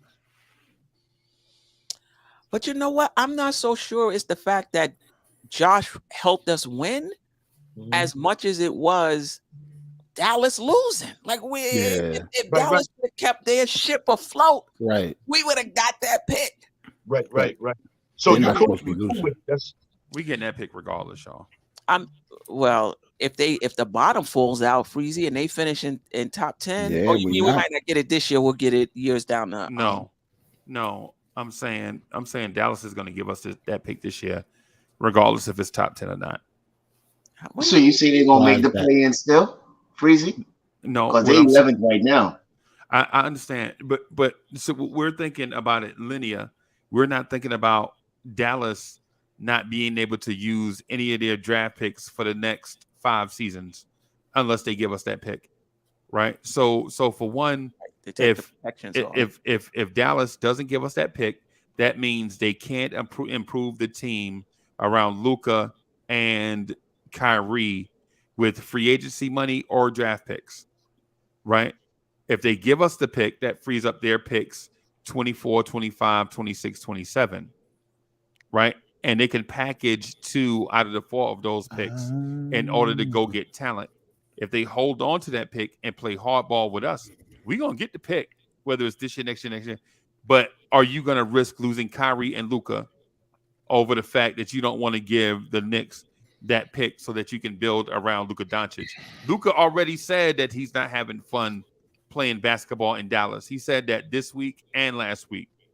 That's a sign to Dallas to like, hey, man, you better improve this roster or, I might be, and I'm not reading into like the conspiracy theories of anything, but all of y'all know when a star becomes disgruntled in their own city, they start asking to either be traded or they start leaking to the media, and the media puts pressure on the organization to make those moves for a certain talent. And if you're Kyrie, do you sign with, because they gave up their 2028 first round pick and some other stuff to get Kyrie, right? So, and if they don't give us this pick this year, that means they can't do anything until 2026, right? And 2028 is already gone. So what team is going to say, give them OG Anunoby for a 2026 first round pick? Nobody. The best thing for them is to give up the pick this year so that they'll have all the rest of their picks in play to bring in a star to play with Luka and to entice Kyrie Irving to stay. Or you can keep the pick, Kyrie leaves and goes to a team in your division or in your conference, probably the Lakers, and now you have to face Kyrie without improving your team, right? Without improving your team, and Luka is still shorthanded and he's already disgruntled. So if you're Mark Cuban, do you give the Knicks the pick? And then that way you have the full cachet of all of your picks going forward, or do you keep the pick, let Kyrie walk, allow Luka to be disgruntled, and tell Luka, well, the second option on this team is Tim Hardaway Jr.? But just back it up, Freezy, so people can understand. You can't trade. You can only trade your pick every other year. Right. So if I'm just trying to explain it to the chat who may not understand the premise of what you're saying. Right. So if they keep the pick this year, right, they can't do anything with the 2025 pick. Nope. Right? They can't do anything with the 20. Can they do something with the 2026 pick? No. If they because think it's about still it, protected. if they keep the pick this year, they won't be able to do anything with the 2024 pick because the Knicks protection is on it. Right. They can't do anything with the 2025 pick because the Knicks protection is on it. Right. Right. So then there is the 2026 pick. Right. Right. Right. All right. So there's a 2026 pick, and you can only trade the pick every other year. So even if they keep the pick this year and say it's the number 9 pick in the draft, is that really enough to entice a team to give one of their best players to you to play with Luka? And is Kyrie Irving seeing that gonna stay on a team? Because ultimately they can keep the number 9 pick and just draft a young guy. And you know what that's telling Luka? We're rebuilding. Yep. What's the next pick they can trade if they don't take the protections off? If they don't take the protections off, they can't trade anything from 23 through 25, right? So the next pick they can trade, they could put in a trade is 2026. They can trade. Now think about it. If they get the number 9 pick this year, they can trade this pick. But is that alone enough to go get a who knows, a Damian Lillard, Bradley Beal? No, I or get it. Someone. But after this pick, they can trade this pick and the 2026 pick. They can trade this pick and the 2026 pick, but nothing else after that. You see, that's why I want to ask this question. No, I was going to ask something. Shout out to that man about when he break it down. That's why I don't do that. That's why I write rhymes. That's why I do motivation. Yeah. Jay Boogie talking about going in and doing that right there. You know what I'm saying? But shout out to all the podcast people that can break that down. Queen and you know what I'm saying? Man, our fan base, our organization has the best podcast leaders. Point blank. All the way around the board. What podcast you go to? You know what I'm saying? I put our podcast leaders up against any other organization podcast leaders. You know what I'm saying? And thank you, Freezy, for breaking it down. I didn't know what was going on. Hey, Jay Boogie, I put a link to what I'm saying in the private chat. Right. So if you can see the private chat, there's a link to all the available NBA draft picks for every team. Man, I don't want to go look at that. And their protections. Right. But I mean, just to simplify it for the chat, basically what it's saying is if it doesn't convey right now, they can't move it until it conveys. Right. They can't. Well, right. Here's my question though. But they can take the protections off so that the Knicks can get it, so that they can do. So right, they can move the 2024 pick, their 2025 pick. Yep. Just to get it out there here. But here's my question though, Freezy. If it doesn't convey after a certain amount of years, doesn't it turn into like 2 second-round picks in 2026? Well, it's a no. If it doesn't convey as a first in 2025, it conveys as a second-round pick in 2025. 1 second-round pick. 1 second-round pick. Yep. So at that point, they do have their first-round pick back, right? Right. If it doesn't convey, but it's top 10 protected for all those years. But the thing is that we want to look at as Knicks fans. Who cares what they do in 2025, right? I don't care what the Dallas does from now to 2025 unless they give us the pick. What Dallas should be concerned about is how happy they can keep Luka from now until 2025. That's not our concern. What we want to do is tell, okay, Dallas, gamble that Luka Doncic would prefer to be in Dallas, Texas versus New York City, New York, or Los Angeles, California. Take that gamble. Think he can stay? Think you can keep him happy without putting a roster around him? You basically handcuffed yourself. Right. So basically, what I'm saying to Knicks the fans 10th is, pick though, that might be a good play in this year's draft though. They might be able to put a little something together and get. They ain't gonna get him a superstar though. No, they ain't gonna get them. They ain't gonna get them a superstar. No, and Luka don't care nothing about no young player. Luka ready to win right now. They was in the Western Conference Finals recently. Luka ain't trying to wait 4 years. That's part of the problem too. This is what kills me with some of these superstars. They all upset that you're not putting a roster around them, but they part of the problem. Luka in his game is part of the problem. But he's generational though. If it was Julius Randle in this situation, we'll tell Julius Randle to shut up and play basketball. But when you're talking about, when you talking about a Luka Doncic type player that's generational talent, you can't waste generational talent. It's like, I understand, but his game, Freezy, is like Allen Iverson. We was talking about this earlier. It's only it's a certain you got to be. The team you construct around Luka can't be anybody that wants the basketball. No, I understand. Got to be catch and shoot people. It can't be anybody. Remember Iverson? They tried to bring in Stackhouse, right? Iverson. Jim Jackson. Yeah, Jim Jackson. Anybody? Larry Hughes. Remember Larry Hughes? Yeah, none of that works. You're not going to flourish with. You're not going to flourish. Right. But with that said, though, you can't even go get that talent that you're talking about because nobody's interested in Dwight Powell. You're not getting ready to give me Dwight Powell for a quality player. Yeah, I'm sorry. Yeah. And they trade away their best assets in Dinwiddie and Finley. Yeah, they did. You know, so but they did have to give themselves a chance. I mean, they took a shot in the dark and it backfired. And they took that shot in the dark because this pick right here. They figured maybe if we bring in Kyrie, we'll get hot and we can prove to Kyrie that we can build around him and Luka.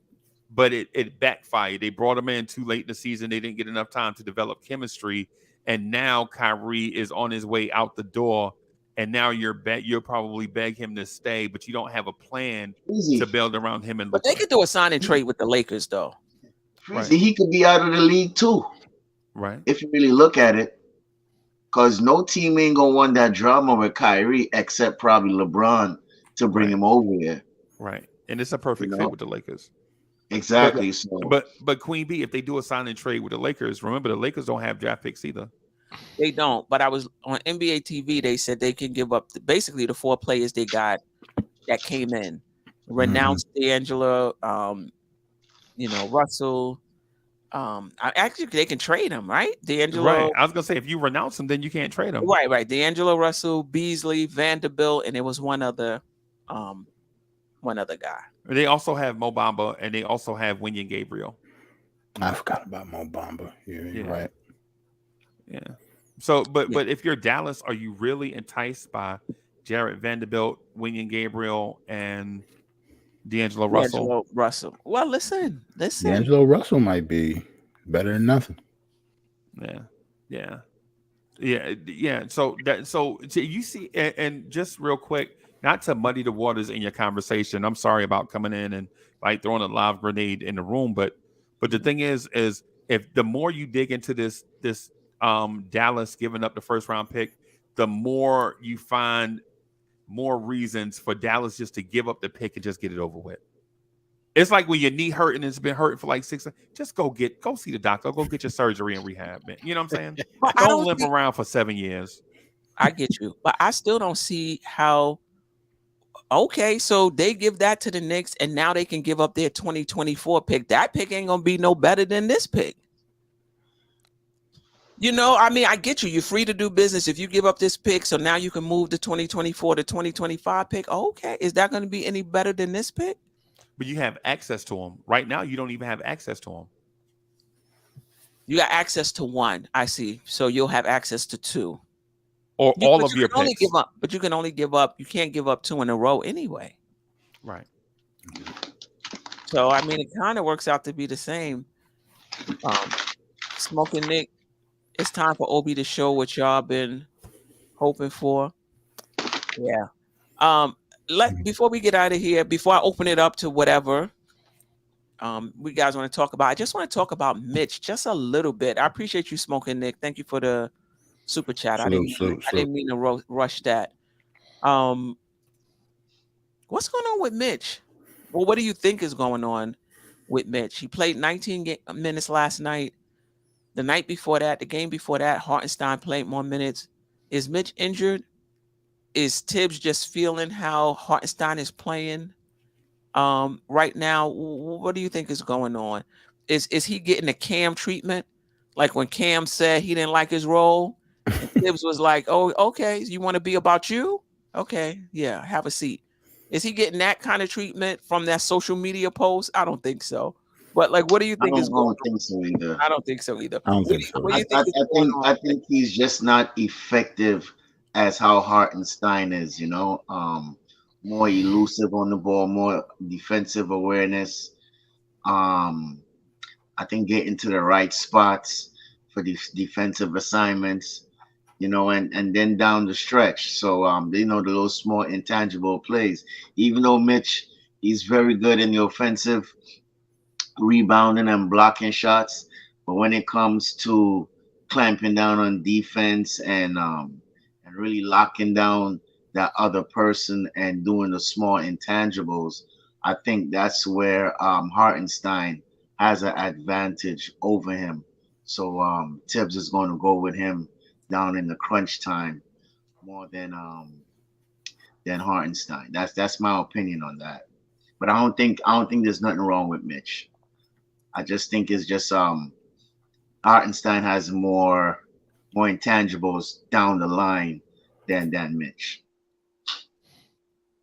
Okay. I think he's just going through a rough patch. That's all. He'll be fine. Okay. I mean, everybody throughout the season. I mean, some rough patches last longer than others, like RJ Barrett's rough patch. But I think he'll be fine. I ain't gonna throw a jab at RJ for no reason. We could just talk about Mitch. You had to throw RJ a jab for no reason. See, if y'all didn't say nothing, that would have just went by. Nobody would know. He just had to say something about RJ. He just had to. Like we was talking about Mitch, man. Staffer, come on. Yeah, man. Mitch is obviously the big brother on our sideline, man. I mean, what was the other guy? He used to work with Julius all the time. That moved on. Kenny Payne. Coach, I have nobody over there like that. You know what I'm saying? I mean, we got Othell, but you never see Othell do or say anything. No, nothing. You see him chewing bubble gum. That's it. You know have some type of input, some type of something. You know what I'm saying? With these guys, you're a big man. You play the big man. You know what I'm saying? And you play for the Knicks. So I need to see him doing something. But I don't think. I mean, Mitch has. Maybe somebody like Joe Kim Noah can get to him or something like that. I played the same role. You know what I'm saying? Mm-hmm. And I was cool with it. He has to be able to be cool with what he's doing. You know what I mean? And all that, you want to get more touches, you feel like you out there for cardio and all this. No, you can't get no bucket outside of the system, meaning the lob or offensive putback. You know what I'm saying? So if you can't do that, why not be cool and okay with where you at? Rebounding, entering the defense, you know what I'm saying? And getting offensive putbacks. That's valuable to us. That's why you got paid. You know what I'm saying? You and Williams over there in Boston. That's what he does. You don't see him complaining. I'm good with it. So, at this point in time, you knew this early in the season. It's too late in the game to start wanting to latch out and all this right now, man. I don't understand, but I just think he needs some, some big brother love. We need somebody that can talk to him, and get him up out of his space, you know what I'm saying, and let him know, you know what I'm saying, you're good in that position. You know how many people would like to be in your position that you're in? To just grab rebounds and anchor defense? on the biggest stage, the biggest city, brightest lights, and you got merchandise movements going around. You got shirts, all types of you and man, dude. And you know what? We haven't talked about Mitch at all. Like when we talking about who's gonna step up, it's like Mitch ain't even on the team. It's like he a ghost. Nobody. I forgot all about mentioning Mitch. Obviously, he can't step up in terms of points, but in terms of rebounds and whatever, I said Josh Hart. Right. I forgot all about Mitch being able to take a step up and kind of help in terms of rebounding. Did anybody hear the story on KFTV? Somebody said in the chat that Mitch said on KFTV that he was having personal issues. Yeah, I heard that, and he's expecting a baby. And just going through little family issues, but he'll get through it, and I think he said he went it about the wrong way, and he didn't meant it to be a distraction. So you're talking about the social media. Yeah, that we going way back then? Yeah. Oh yeah, yeah, it was all of that. Then okay. Yeah. Right. I think our expectations of Mitch might be unreasonable. Remember, this dude is a second-round pick. He was a second-round pick for a reason because he flawed. Right. Yeah, you know what I'm saying? Not picks Freezy and took it up a notch. Right. Not as many that has flopped in or out of the NBA. That many. He's a starter though. Yeah, so we're not supposed to have no type of expectations. Watson was a second-round pick. So wait. Before we start talking about second-round pick saviors, let's not, because I already have 1,000 names that I can mention right now, just right off the rip. I can say Clee Anthony Early right now and kill this whole conversation. But he's a starter, Freezy. So he's improved enough to be a starter. We're not talking about somebody else. I'll let y'all have that one, because if y'all think Mitch is going to be something other than a second-round pick talent, then y'all are being delusional. I'm not. The dude is a second-round pick. He starts though. Then don't start him then. So what? You don't need to start. Don't start him. Don't start him. Right. Don't start him. Okay. All right. Yeah. I just think that premise is lame. He a starter? That's why we should have expectations. Yeah. Yes. For him. No. NBA team. No. We're talking about upside and that stuff. Being a starter doesn't mean that you have upside. It just means you do a certain thing better than the guys behind you. That's it. But he's not even doing that. Yeah. I have my expectations for Mitch is to do what he does well, not for him to turn into something else. Correct. Okay. All right. Just do what he's supposed to do well. You to sky hook and Yeah. I don't ever expect Mitch to have a big offensive game like everybody think he's, is. I don't know. He said he wanted to get the ball more, right? So a lot of people actually think he's supposed to get touches. He ain't supposed to get touches. Yeah, he's a second round pick. That's a starter for us. That's it. Well, then the Knicks need to find a better center then. Yeah, right. He needs to at least because if you're telling me this is what we're getting from Mitch, 8 points, 8 rebounds, a block and a half. That's all we're gonna expect from Mitch for the rest of his career. Yeah, he don't need to start. Do better. Yeah, and you know why what you just said is totally accurate, Queen B, because Mitch has been doing the same thing for 5 years. And when have you seen an increase? But Stafford, no, come on back. You all off the screen now. He on 9-1. This what me and Jerome is saying over. I'm like, it's the same thing every year. 8-8-1. Right, because he's a second round pick with limited upside. Yeah, but the reason why I don't talk crap about Mitch all the time as he's been playing badly is because like when the players play badly, that's when, like Steph said, we don't talk about him. Right. We haven't talked about Mitch in 2 weeks. Right. It's a reason for that. Right. It's the same thing with Obi Toppin. In the beginning of the season, we talked about Obi way more than we do now. Now we barely even bring him up. It's a reason for that. Like it always take care of itself. Like the play take care of itself.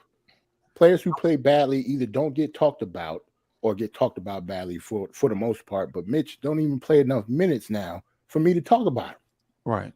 But this is what I will say, Freezy. there are times, and maybe even stretches where he'll score a double-double, look nasty, 3 shot, like play energetically, and you like, oh, all right. All right, all right. I just need to see more of that. Right.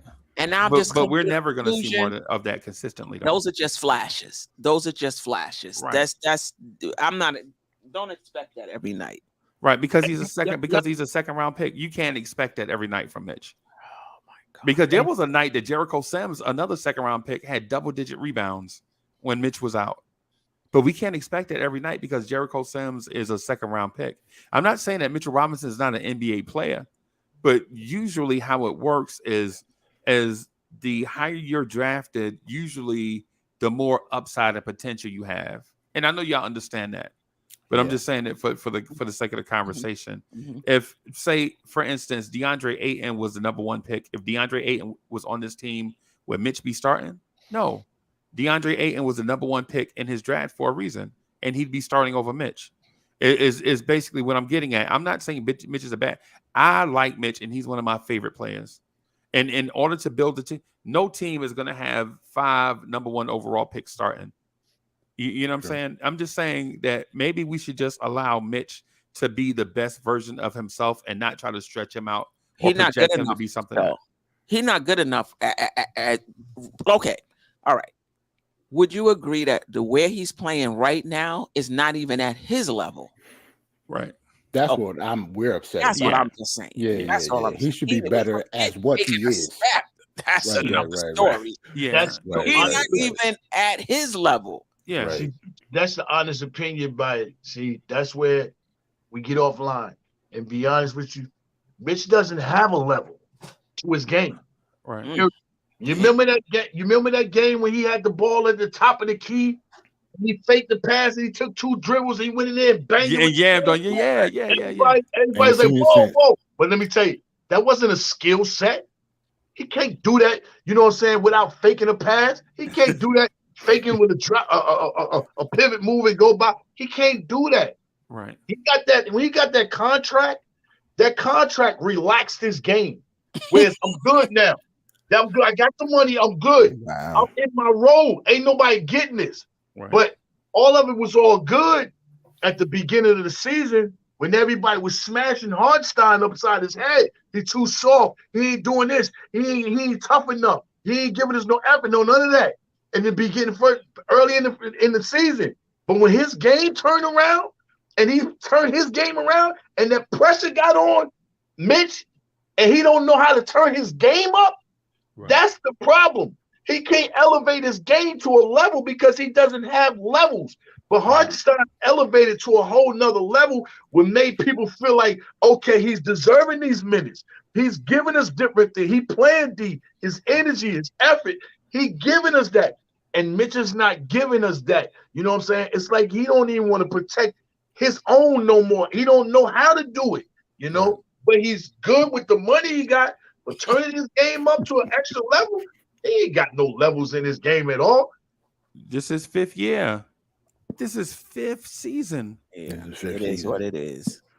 Yeah. Going back Stafford. Look at Stafford now. He ain't even on. There you go, boy. I'm here. I have a question. And no, guys, this is not a stab at RJ.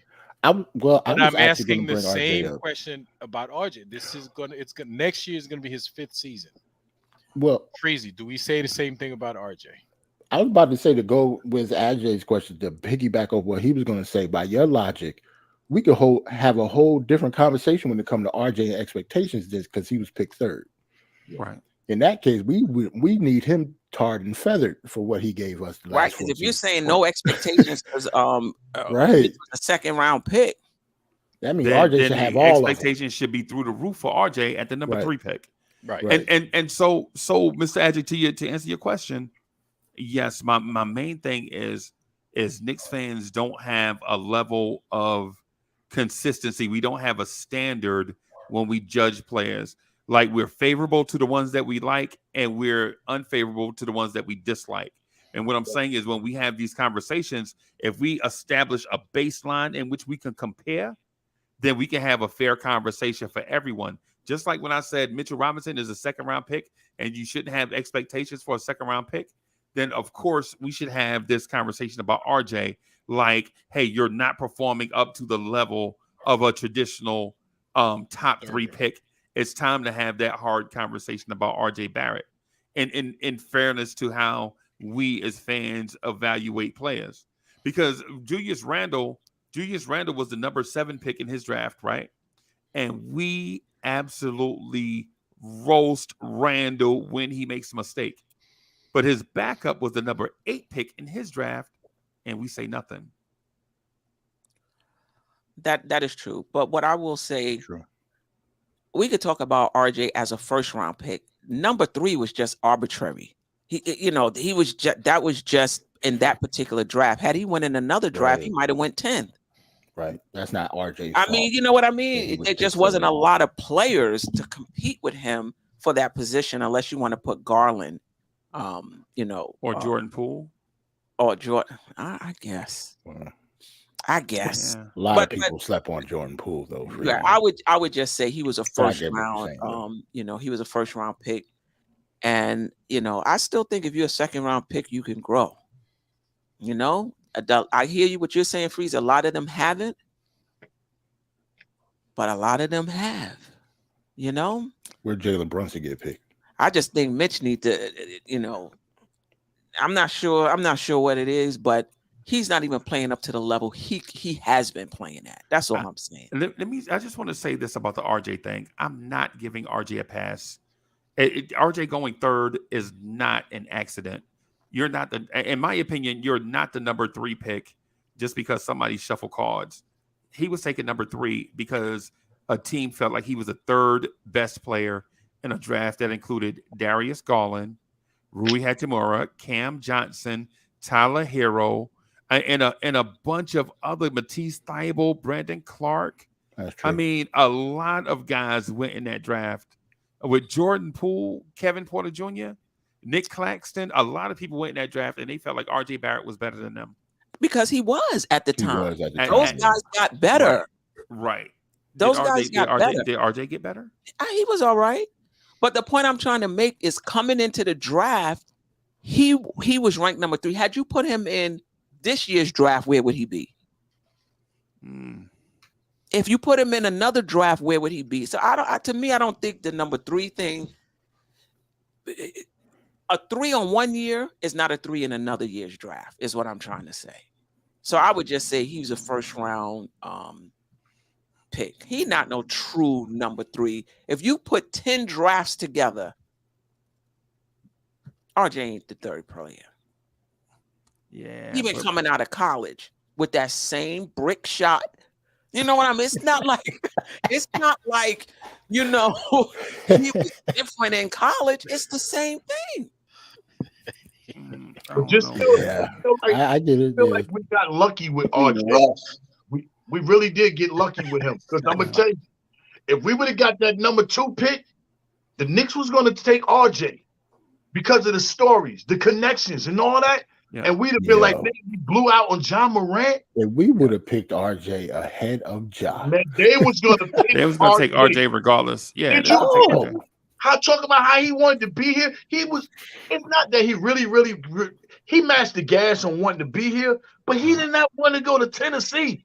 No, he didn't want to go there. Memphis, Tennessee. They arrested Tennessee. Lord, I've really been real stressed. RJ would have been down and out, losing it. To be honest with you, I mean, I'm okay with having the 3rd pick, and we took RJ because I was praying when it got down to the last 3 2. Please 2. If we can't get 1, please 2, because I knew and understand they were going to give New Orleans that number 1 because they always do. They help a team. You know what I'm saying? That's about to break up. Remember LeBron? He left. You know what I'm saying? He left Cleveland. They gave him back to back. The same thing with Anthony Davis when he left. They gave it to him.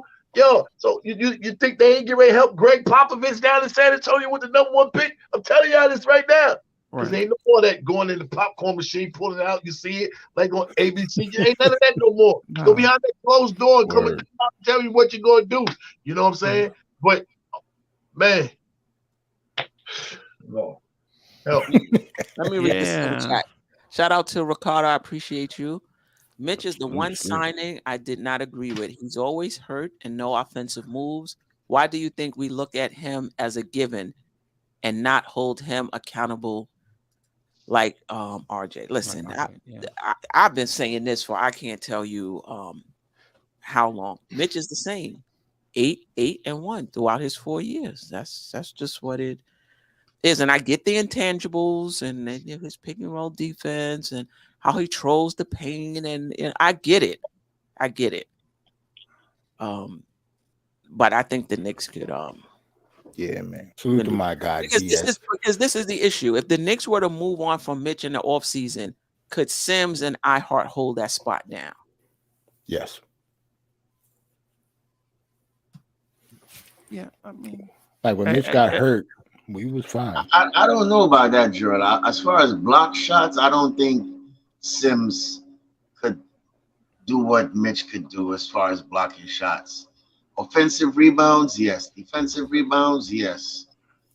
You know, but Mitch is definitely a better shot blocker. You're right. Presence on the defensive end, I feel like Mitch has an edge. And even though he's not doing the things that we want him to do right now, he's still leading the league in offensive rebounds, and he is at least getting 2 blocks a game these past few games. So, I mean, we mightn't see it, but we need Mitch in these playoffs, regardless how you look at it. People keep saying that. We need him. I think we can make up for Mitch. We can match how we look at it. We need him. Need is kind of strong. I think we can definitely use him. I think he can help. But next man up. You know, if we don't have Mitch, I think we'll be okay with Sims and particularly how he's playing right now, because he's just not at his best. We'll see. Anything else? That's all the questions I have. So I'll open it up to the panel and open it up to the chat if there's anything that's coming up for you. Yeah, man. Salute to the chat, man. Everybody on fire, man. I know y'all got some questions. Right. Yeah, we got 125 in the chat. We got 88 likes. That's pretty good, but let's get those likes up. AJ, get him, AJ. I don't know if that's pretty good, man. we need 75, 80%. We need 75, 80% likes. Word up. Right. They started to show up in the second half like the squad last night. Likes. Word. Also, just real quick, the Queen and I recorded a audio podcast. We did that for the first time together. Make sure y'all check that out on all streaming platforms. You can either search my name or her name. It's the NBA 360 podcast featuring Uncle Freezy, and Queen was gracious enough to come and hang out with me. Free Keith had a meltdown. He was starry-eyed when the Queen showed up. He's like, "Oh, I can't believe it's the Queen. She's here." You know what I'm saying? Y'all check that out, man. We really chop up some real when it's like a closed off setting where it's just when two people can talk, you really get the opportunity to get in your bag. And we did that earlier. I'm proud of that episode, even though the ghost was in the machine to start. Let me just put it that way. Right. You know what I'm saying? Right. But once we got it straight, man, listen, it's fire. So check that out. I have it in the link of the bio. Listen to the Queen be getting her bag. You know what I'm saying? It's bananas. Also, and I'll be starting my audio podcast soon. I'll let you guys know. Then in 2 weeks. Just that fast. I just subscribed to it, Freezy, on Apples, and I see you dropped 2 episodes this week. Today. Actually, it's 3. It just the other one didn't upload yet. Okay. You know me, I'm a worker bee, bro. I see. He dropped 2 Fs today. Yeah, Okay. and the third one is the third one with IKBM Dre is downloading right now. You know what I'm saying? As we speak, is the reason why I was looking away from the camera a little bit. So yeah, man. Grindmaster Flex is in the building. Yeah. I think Milwaukee lost that game tonight because they had a big game last night where Drew Holiday had a career high of 51. Yeah, and Giannis had like 30-something points. So it was on a back-to-back. So that could be the only reason why you see Boston blow them out. Stafford, you could lose a game on a back-to-back, but you can't lose. They beat the brakes off them, 41 point. It happens to the best. They could have been tied. They could have been tied resting guys. That was just one game. It happens to the best of them. Let me just the chat has some questions. Shout out to Trish D. Appreciate you. Just a thanks for all the great content. You are very welcome. I appreciate all of you. Thank you, Trish. Ricardo, Queen, can you ask Freezy about the Wizards pick? I know there's protections on the Wizards pick, and I think it's similar. If they want to do anything, they're going to have to take the protections. Hold on. Right. And that link that I sent to you in the private chat, it explains it all. All I'm doing is reading off this website verbatim.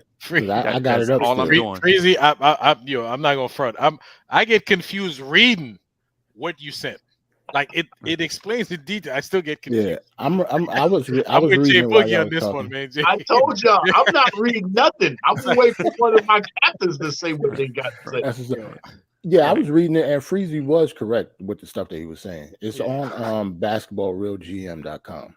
Yeah, I just put it in the It's a lot of good information. It's very interesting. Yeah, it lets you know how savvy all of our front offices have been. Like the Steve Mills front office is not as bad as what we think, because when you look at the Porzingis trade today compared to looking at it in 2019, it was definitely a trade for the future. And the fact that we're talking about a Steve Mills trade and almost in April of 2023 and looking back at the assets favorably, I mean, the only thing Steve Mills got wrong is the coaching hire. That was it. And I know that sounds bad, but I mean, we're legit talking about the Dallas Mavericks maybe giving us a pick that can either lead to a generational talent or the trade chip we need that gets us the third star to help this team move closer towards a championship. Yeah. Let's see. The Knicks got work to do in the offseason, and I know there's a lot of Knicks fans who feel like you just let this team right here marinate. I'm not in that camp. Right. The Knicks got to get some perimeter shooting on this team, and I think if Grimes take the next step, that's a good problem to have. But you can't just not get somebody in the offseason hoping he takes the next step. You got to solidify that. And if he takes the next step, you got a good problem. Yeah. Yep. Much as I like Grimes, he could be upgraded too. Yo, that Washington pick is not bad at all, actually. Right. When you look I at was looking at it. Mm-hmm. And the Detroit pick. At first it sounds worthless, but it's actually a pretty good deal. And if you get all three of those, man, you could take that Dallas pick, that Detroit pick, and that Washington pick, and go get you a stud to play with, but to play in between Brunson and Randle. Go get that shooter that the Knicks desperately need. If they all that good, maybe you can get somebody better than them too. Maybe. I mean, you're gonna have to add something to it. Maybe. But who's going to be the next disgruntled star within the next 2 years? We know Jalen Brown is going to be up for free agent next year. We know Luka. Luka is not happy. I definitely don't want Kyrie Irving. Booker is booked up. I think it's going to be Dame, even though he's a little older, and how we are with getting older players. But I actually think Dame is going to want to leave, man. I think they rebuild it. He ain't going to want to do that. I got a name for you too. So hold on, you really taking that bait with KG and Paul Pierce with the whole Dame limit? No, that's clickbait. Them dudes. I'm talking to Jarrell. Okay. No, I didn't hear what they said. What did he say? Who said? No, the same Damian Lillard thing. Oh, I didn't hear what they said. Yeah, they say they imagine Damian Lillard, in the Garden throwing down 71. Oh, really? It will be, it will be a blast. He'll be a legend. Yo, I didn't hear that. I was getting off that because he said that he got out of here. I see you. Salute, Freezy. All right, so Freezy, but how Dame getting here though? Like the Knicks ain't paying. They ain't paying that money for him. They're not gonna buy him out. Like how that's he a different here? Conversation. That wasn't the question he asked. I don't know how he get here. Like that's above my pay grade. I don't know how you get Dame, but I'm just saying. To me, he seems like the type of person. He said in some type of interview, I think he was with Stephen A. Smith, that he said he's just not down for a rebuild. That's all. I'm not saying that he will come here, but the next disgruntled star, I think he is him. Okay. He might not be able to come here, but I don't see Dame disgruntled star. I got you. He's 32 years old in Portland. Like, nah. But he wanted that. He wanted to stay there. It's funny how you get what you want, but once you get it, and he got to be, playing next to Shaden Sharp and Anthony Simons for the next 5 years, he's not going to win any championship with they're rebuilding. Like, I can tell. Like, it's easy. Like, I don't see him wanting to be there. But if he is, he could be just like, I don't think Bradley Beal is leaving. But I think Dame is in that same, I think Dame might be happy with just being in Portland and rocking out like Beal. But the difference is Beal never said that he didn't want to rebuild. He just said he was happy where he was at. Dame came out and said that he wasn't down with the rebuild. He said that's not what type of time I'm on, and they shelved him for the rest of the season already. Yeah, he threw shade when he talking about, the league don't have guys, that's veteran leaders. So, I'm trying to be a veteran leader. Stop the shenanigans, because when you was trying to push Aldridge out the door, a straight killer, assassin. You was with him. You know what I'm saying? But I believe our target over there is in Portland, though. I think it's Grant, though. I think that's our target. I think that's our target. You don't turn down money. We got inside scoop, you know what I'm saying, with Josh Hart. Yo, dude, Grant, come over here with me, dude. I sign and trade to get him over here. And we got guys that we can sign and trade and drift over there. And if they're in a rebuilding mode, they're gonna need picks, because nobody's going to sign in Portland. Right. Nobody's going out there. So RJ gonna be in that trade too. He could be with Cam. RJ gonna be in that trade too if we do go after Grant. Possibility. It's a possibility, but I think that's a good target for us. Get him over here, a long 3-and-D defensive player that can play the 3, the 4, at times the 2, you know what I'm saying, and can hit that shot, and can get to the basket, and can make free throws. That's the type guy that, can help us elevate to another level. You know what I'm saying? To 25 and the whole crop is open, then you can figure out again what you want to do. But I believe that right there, Grant gets us to pushing on the door 3rd seed, the East. I believe that. Okay. I mean, Queen, what do you think? Because I see JJ say Cam Johnson. So if we had to pick one, are you signing Josh Hart or are you going with Cam Johnson? Because we're gonna have to choose one. Maybe not, because we can go over the salary cap for Josh Hart. But you do have a point though. You could be right. Sign Cam Johnson. It have to be a sign and trade, because we don't have any money in free agency. It would have to be a trade for Cam Johnson, but I don't know if we can afford both. Derrick Rose is coming off the book. We still over the cap. We're gonna still be over the cap. Yeah. We still be over the cap because of RJ and Mitch.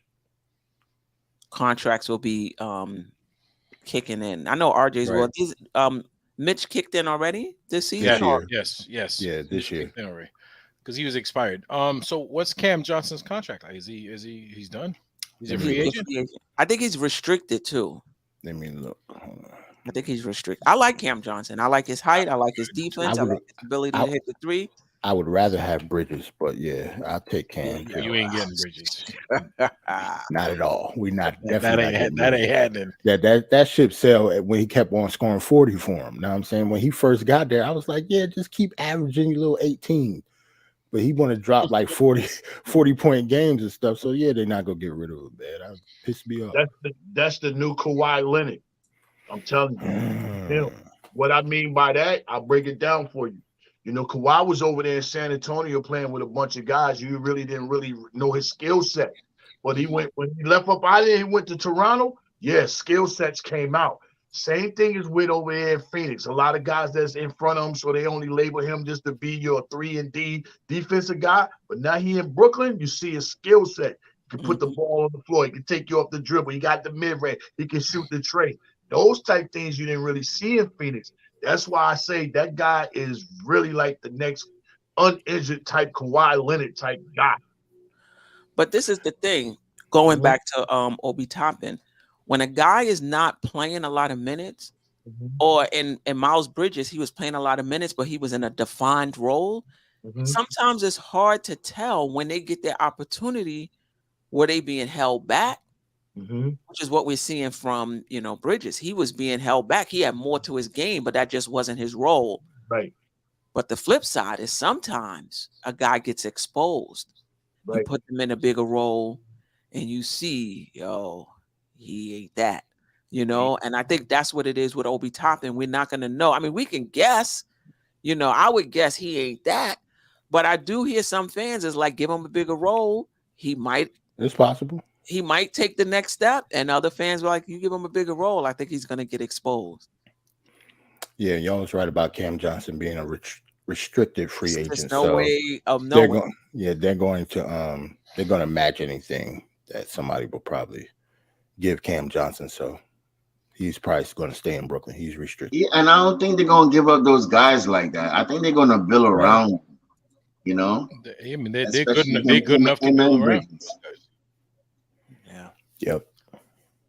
You probably might let Dinwiddie go, but I think they're going to build around those two guys and try and see, and Cam Johnson.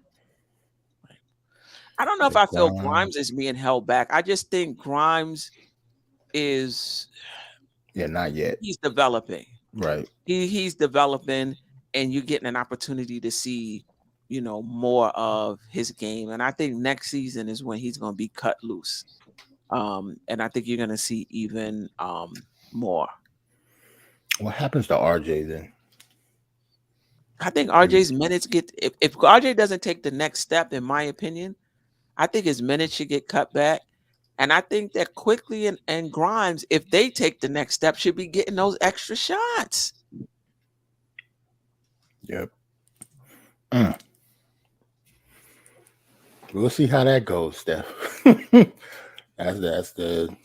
I just feel like you can't be shooting 12% and still getting 15, 16 shots. Like you got to get those shots to the cats that can shoot the ball. And both of those guys do more than just shoot the ball. You get rebounds, you get assists, you get steals, you get defense. Anyway. Yeah. This is the time for RJ to shine from now till the playoffs. And in the playoffs. I was about to say, yeah. This is his time to shine. This is the time to show that. Yeah, this is the time to shine. Especially if you don't want those minutes to be reduced and those shots to be reduced, he has to produce. It's the only way. Guys, the Knicks might surprise us in the playoffs, man. But if RJ takes a step up, yeah, because remember, you're talking about 19, 20 shots per game. That's opened up. And that's just the shots. He probably take 100 touches. He probably get 100 touches. You know what I mean? Right. Put it up 20 times, but he might get 45 touches. Like those touches get to go to other people. So we're going to get a chance to see. RJ's going to get more touches. Let's see. And Tibbs seemed like he's the type of coach that he don't care that RJ got paid either. That's crazy. I don't think so. Both touches. Like he ain't touching it down. Oh, he is touching it. He is touching. He touching it, do what he want to do when he want it. Get out of my way. Y'all know me hard left. Covered, man. Boom. Right. But no. First, I got to back up to the court and set it up. I got to back up to the logo. Which, as Freezy pointed out, allows the defense to reset. Right. Yeah. Anytime you got that ball in that position where you taking 4 or 5 dribbles, you take it too long. You should. But you're taking them in the other direction, though. You're not even taking them to what. Back up first.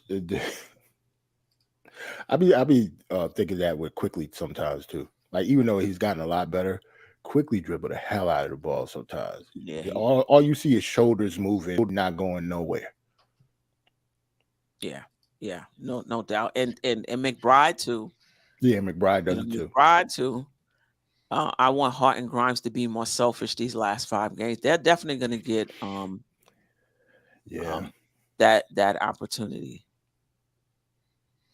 I love to see the fact that quickly, he's picked up the Steve Nash dribble, whereas he keep his dribble alive even when he get that. He dribble around Steve Nash in that circle, Yep. He keeping his dribble alive. So that's some development to his game. With before last year, he really wasn't doing that. Yeah, he'll pick it up. For that little mid-range floater. This time he getting in the paint with the floater. He's almost close. It ain't the teardrop Mark Jackson, but he's getting closer to the rim for that floater instead of doing that push shot from the free throw line. So his game is elevating in ways, for himself, and he's making it better, man. And I think the Knicks need to go ahead and offer him that money. I think that because if I don't want to allow somebody else to set his money for us. Right. And the thing is, go on record and say he's going to get 6th man of the year. He's going to get that. Right. He's going to get that. You can believe that. All that what old boy doing, done did, he ain't doing it no more. Quickly is putting up numbers. You know what I mean? And so for him, now you're talking about paying him, for being a 6th man. And then even though we got his rights, I don't want the bar to get set for somebody else. Because somebody might say, yo, I got this 23. You know what I'm saying? Right. Are we going to give him $85, $90 million? Right. You know what I'm saying? He gonna get at least 120, J Boogie. If he do win that 6th man of the year, they're gonna give him 120 4 years. Okay, but this the thing. If he get that 120, if he get that 120, somebody is out of that starting lineup. Because you ain't paying him on that bench. Right. He got to be in that lineup. Yeah, 120. Now the max he can sign for is 5 years, 195 million. That's his max. God. 5 years, 195 million is Quickly's max. I mean, I don't think he's getting that, but that's his max. He getting paid. Maybe we better hope he don't get 6th man of the year, and maybe we better hope, in the playoffs he don't do that well. Then we can sign him and then let him rock out. What I mean? I don't think that the Knicks gonna let him go like that, man. I don't think so. If they probably got to go over the luxury tax and pay him, I think they're gonna do it. Now ain't no going over the luxury tax. It's since some Aaron Hall going on. I'm saying bye. And some people gonna be bye off that New York Knicks roster. Yeah, somebody. Even if they give him 90 million, you still got to cut ties with somebody. We got Evan leaving. We got Rose going to be leaving off the books. No, Evan Fournier is not expiring. Like Evan Fournier is expiring next year. Yeah, he's gonna be on the books next year. It's only Derrick Rose coming up. Sherwin. Sherwin said, "I'm not paying him more than 15 million. You're gonna have to get up. You're gonna have to get him. Yeah, that's what Mitch get. You know how much teams want a point guard right now? Yeah, Sherwin don't really like it. He could go to. If we let him go, he could go to Dallas. He could go to numerous teams that wants point guards right now, and he'll get that money. I'll say this: if Quickly gets traded this offseason, it's gonna be because they couldn't come to some sort of contract extension, and the Knicks got a good sense of what he's looking for, and they're not willing to pay it. Jarrell said Sherring doesn't like IQ, but it's not about like. It's you got to look at the guy's basketball value. No, but it's not your he don't like him though. Yeah, but you got to he look said at he don't what like he him. does on the court. No, but what I said is true though. He said he don't like him. He's never been one of his favorite players. Obi either. Like he just doesn't value those players that much. He never have. It's okay. It's just the truth. Well, he says he likes him, but that he's just not a point guard. Okay. Listen, shout out to the national media, the big media out there who only mention the Knicks when there's some bad news, like Julius Randle get hurt, like it's all over. We over here going crazy. We beat Miami. Yeah, great game, but they don't say anything about that except to say that Randle got hurt during that game. Oh, the Knicks are in trouble now. Oh yeah, they worry about the negative, all across the internet and everything. They talking about Jimmy Butler left Josh hanging and all that there. You know what I'm saying? That's I seen it too. That's the ESPN short. They take the time out to make a YouTube short out of that. ESPN, right? Oh, but good, nothing else. That's all they got from that game. That's it. That's the only clip they got from that game. But but Jay Boogie, you'll be surprised. We got even some of our own fans saying now how the season is over, just because Randle went down. So that's those are people that are Julius Randle fans that appreciate the hard work that he put in. Right. If they're saying because Julius is not going to be here, those are people that that appreciated Julius Randle here and see his hard work. Guys, so there are 4 players in NBA this season averaging more than 25 point, 10 rebound, and more assists. So Julius Randle, of course, Joel Embiid, Giannis Antetokounmpo, and Anthony Davis. Anthony Davis only played like half the season, so I don't even count him. There's like three players. Okay, that's some special company to be in this season. Yeah, Julius Randle. Ricardo, I hear you, but I don't think you want to go ahead and. They only got one. Yeah, that's what I'm saying. I don't think you want to go ahead and play that game with quickly, man. Because once you go into the next year and he haven't become a restriction free agent, he might even want to come back. Yeah, it's only one more year. Yeah, it's 1 year. 1 year. Next year, they don't sign him next year, not this summer. Next summer, he's a restricted free agent. So they got 1 more year with Quick, which is this season coming up. Right. That's why we got to sign him this year. Because if he takes another bump up, it's a wrap. It gets to restricted free agency. It's a wrap. Same thing with Obi too. We can't forget about Obi. Like it's the same. I don't think Obi's getting a contract extension though. Yikes! I don't think so. And I think for his career, and in terms of generational wealth for him and his family, it's best for him to find another team so he can get some run and be able to take care of his family. Wait, Queen. Hold on. Quick. This summer, so this season, IQ is let me see. This summer he's got a club option, right? The club picks him up this summer. So next summer he's restricted. Right. So you have to extend him this year, not next year. If you wait to extend him, then he'll go into restricted free agency. Then somebody else can sign him. So you got to extend. No, but Joel, but we can match that if he's restricted, not unrestricted. Right, we can match it. We can still match it. We're saying if somebody's going to pay him starter point guard money, though, we're not going to want to match it, though. We already have a starting point guard on this team that's making starting point guard money. So we're paying 2 point guards starting point guard money. That is just bad roster construction. Like we can't, bro. You talking about 5 players over 100 million, RJ? We can't. We have to extend him before that. Given the money, do you think they trade him? Possibly. Given just not because they don't like him, right? But just right now, we got $400 million tied up in players that aren't going to get us where we need to go. Other than Randle and Brunson, you got 60 wrapped up in Mitch, and you got 107 wrapped up in RJ. Then you're going to give quickly 80, 100, whatever it is. You can't have all of that money tied up in a core like that. That's not close to being championship contending. That core, I mean. And let's just keep it real. If he does get the 6th man of the year, he's going to be our hottest commodity that we want to trade. It's not going to be RJ or Obi. It would be IQ. He will have the most value. I mean, maybe if we can move RJ, we'll have some relief. You know, what do you mean, cap relief? Well, no, but Queen, you gotta remember, you traded. So when you move him, you're getting something back, right? What do you do with that thing back that you're getting from him? Because you got to get something of almost equal value back. But he's not making payroll. But she's talking about trading him before he signs his extension because he's not making that much money now. So if you trade him, you don't have to get that much back.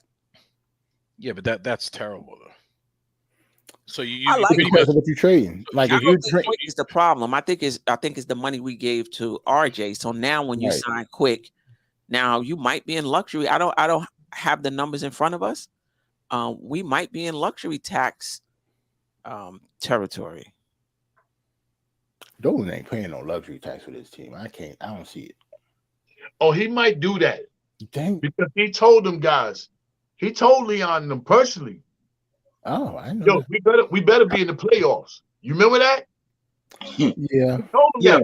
So what he said, if we get to the playoffs and this team right here looks like they can make the next step, Dolan gonna spend some money. And Dolan has never had no problem with spending and giving that money. Jarrell. Me and Queen, we talked about this one time before. I really believe the Knicks are going to make their move during that draft. You know what I'm saying? When that draft comes, they're going to make their move where they can knock somebody off the books here and maybe give up, a couple of picks. You know what I'm saying? Maybe something like an RJ and a couple of picks, or maybe something like an RJ and an IQ. Let me get that 4th pick, something like that. The Knicks might do something like that, and that helps. It cleans up money, and it gives you a top-notch 4th player, because it's really top. It's 4 guys really that's going to really like turn up in this league coming out.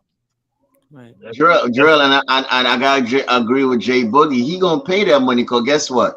We still paying Fisher, we still paying Tisdale, we still paying Hornacek. We still paying this person. Still paying Fisher, how much coaches we still paying right now? Yo, we still paying Fisher. That's crazy. It's ridiculous. And he mob-tied them. He told them straight, yo, I got too much money. Y'all gonna get it when I give it to you. Still paying Fisher. That's a long time. Yeah. Fisher contract should be over now. And each of them had 5-year contracts, bro. But Fisher's contract is not over. Tibbs been here damn near 5 years himself. Tibbs been here 3. Right? Right. So it's been more than 2 years since Fizdale has been here. More than 2 years since Fizdale still has paid though. Huh? For sure. Fizdale's still getting paid though. For sure, right? I know Fizz still getting paid. Yeah. You're getting paid. Yes, he does. In a lot of ways, he looks like Joe Dumars. Joe Dumars? I can see it. IQ is a young star. Yeah, perennial. Not every other year. Yeah, I get it. All right. Any last words? Anything else? Queen, shout out to the chat, man. Yeah, get him at Jay. Get him at Jay. Yo, we got almost 100% right now, man. Okay. They showing love. They showing love tonight. Jay Boogie said it too. It's like the second half of last night game. He said it. Y'all came through in the 4th quarter. That's what's up. Yeah, that's what we asked for his life. We went up out of here like Julius Randle. The team stepped up. Right. We got 108 in the chat and 109 likes. One person holding out. Who's that? Somebody holding out, man. I thought. We got. You said we had 109 likes with 108 people. 100%. 110 people. 110 people. Okay.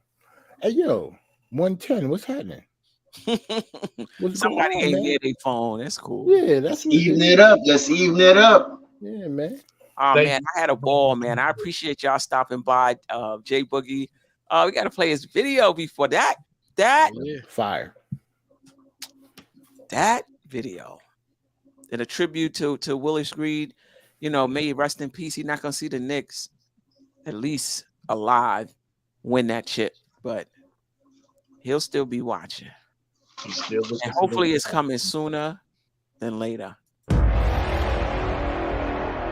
I think we see Willis coming out. There he comes right now. 6'10" from Grambling. The captain of the Knicks, the most valuable player in the NBA. Tried and true with the Knicks. New York, New York. Orange and blue, tried and true with the Knicks. New York, but still some Knickerbockers. Whole world shockers, all eyes on us. Coming in like Willis Reed. Y'all gonna see all eyes on us. New York, New York. New York, New York, New York. New York, New York, New York.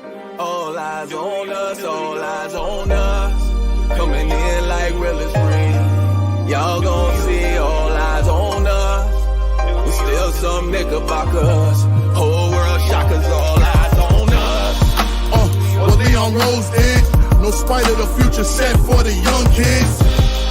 Let off, this a straight aim. I wish the worst and the best way for Danny Ainge. You wanna rob us for our draft picks? Strip us down, take the logo off New York Knicks. I guess by now you don't feel the shine. Them ain't trades we pulling up, them quitting grind. Let me give you a little history. Us New Yorkers reacting man you quickly. Why you think we got the media watching? Fast break through the legs, here come that Obi topping. Straight fashion, we got the best clothes. When you in shape, you take your shirt off like Derrick Rose. All you used to be Knicks fans, go ahead and switch. This that block nest muscle floor, money Mitch. Like please Tom, no time to play. I walk in the garden with a peak coat like I'm Fournier. A Nick jersey, some Levi's, some butter Timbs. This ain't a loop, this a alley-oop, the Jericho Sims.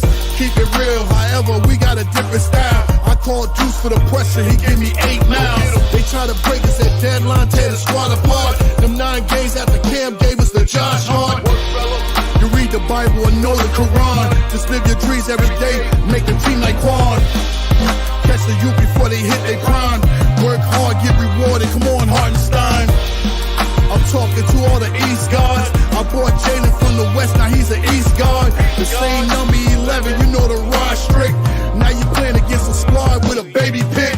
Look at Julius right now, he know it's game time. The off-season lose weight, pivot baseline. The big bucket being made when it's crunch time. That jab step left hand in your face time. I know Drake represent, you see the 6 hard. But turn it upside right, you see that side guard. Next time around for the season, I'm making prop bets. I need 26 mil off that Tyler check. The truth is you gotta be a little tougher. Every time we play Miami, I gotta deal with Jimmy Butler. MIP all-star player, I gotta have it. Pretty boy, young Key Sweat, Broadway Barrett. I know we got a lot of haters. I know we got a lot of doubters. But one thing for sure, us is that orange and blue, we gon' always stick together.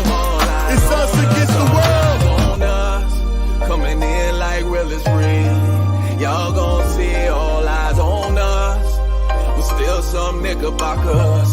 Whole world shockers, all eyes on us.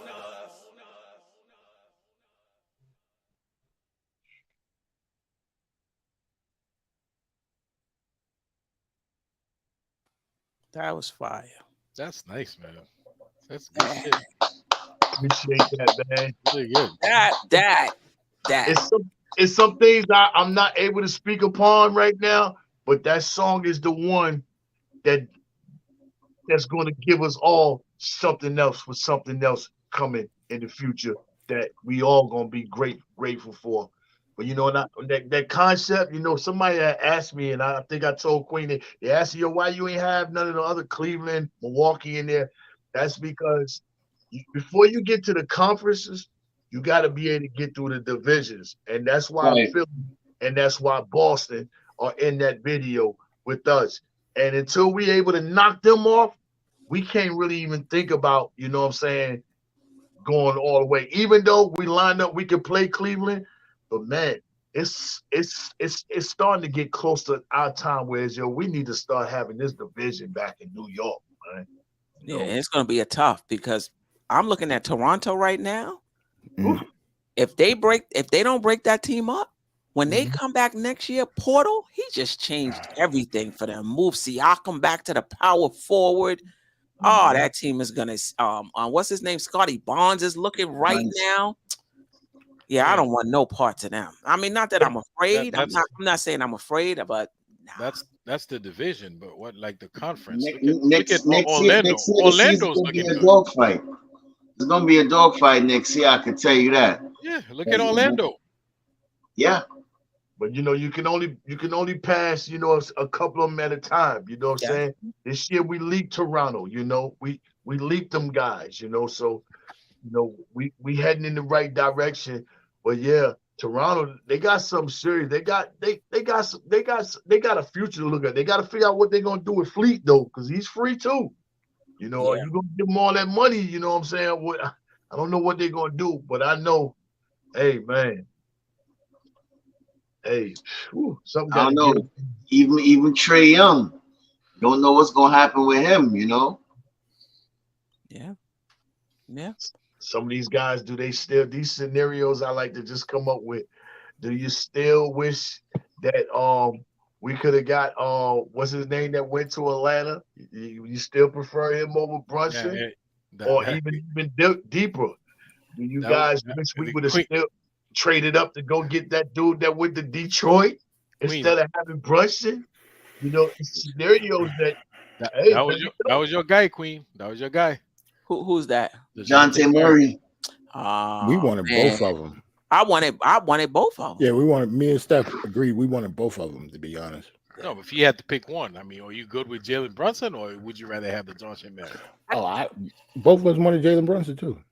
Yeah, I think Jalen Brunson is a different type. Yeah, Jalen Brunson is that leader type, bucket getter. Bucket getter. But though I saw DeJounte Murray, they was isolating him the other night. I forgot who they was playing down. He was getting them buckets down the stretch. I know. I was surprised at that. Yeah, he made the winning shot. And they went to him like multiple times in a row. And that 3-point shot. Okay. Because he's usually not that type of player. You're right. He's not. He's not. Right. He's not. He's getting better. And that 3-point shot is looking, that was a knock on him, right? He couldn't hit that 3-point. He's hitting that 3-point shot this season. I just don't think he's a Brunson, but I ain't mad at DeJounte Murray, man. His height, he played ball. I liked him soon as he came out. He was the all hands and legs team. I used to call. Shoulders. It's just shoulders and arms, yo.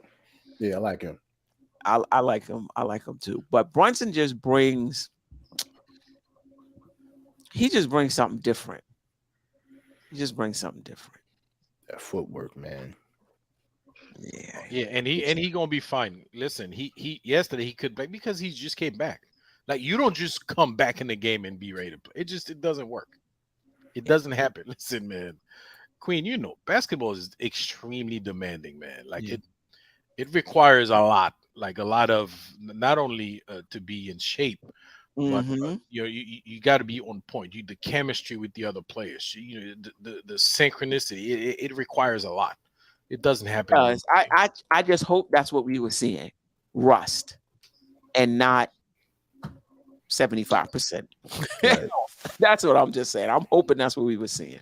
Listen, we'll see the Washington game on Sunday. Yeah, I hope I'm wrong. No, not Sunday. Friday. Cleveland Friday. Sorry. Yeah, I hope I'm wrong. Cleveland tomorrow. But Julius Randle, I think Julius Randle, he'll be back by the play. In 2 weeks, he'll be ready to go. If anybody can be ready in 2 weeks, it's Randle. You talk about Iron Man Randle, man. He'd be fine. In 2 weeks, he'll be ready to go. Boy, I mean, we talking about a high ankle sprain, bro. Yeah, that joint looked like it hurt him, yo. Like he don't. Yeah, man. Yeah, but be in pain like that. All he can do, Let's see. really, I don't really want him to come back right now.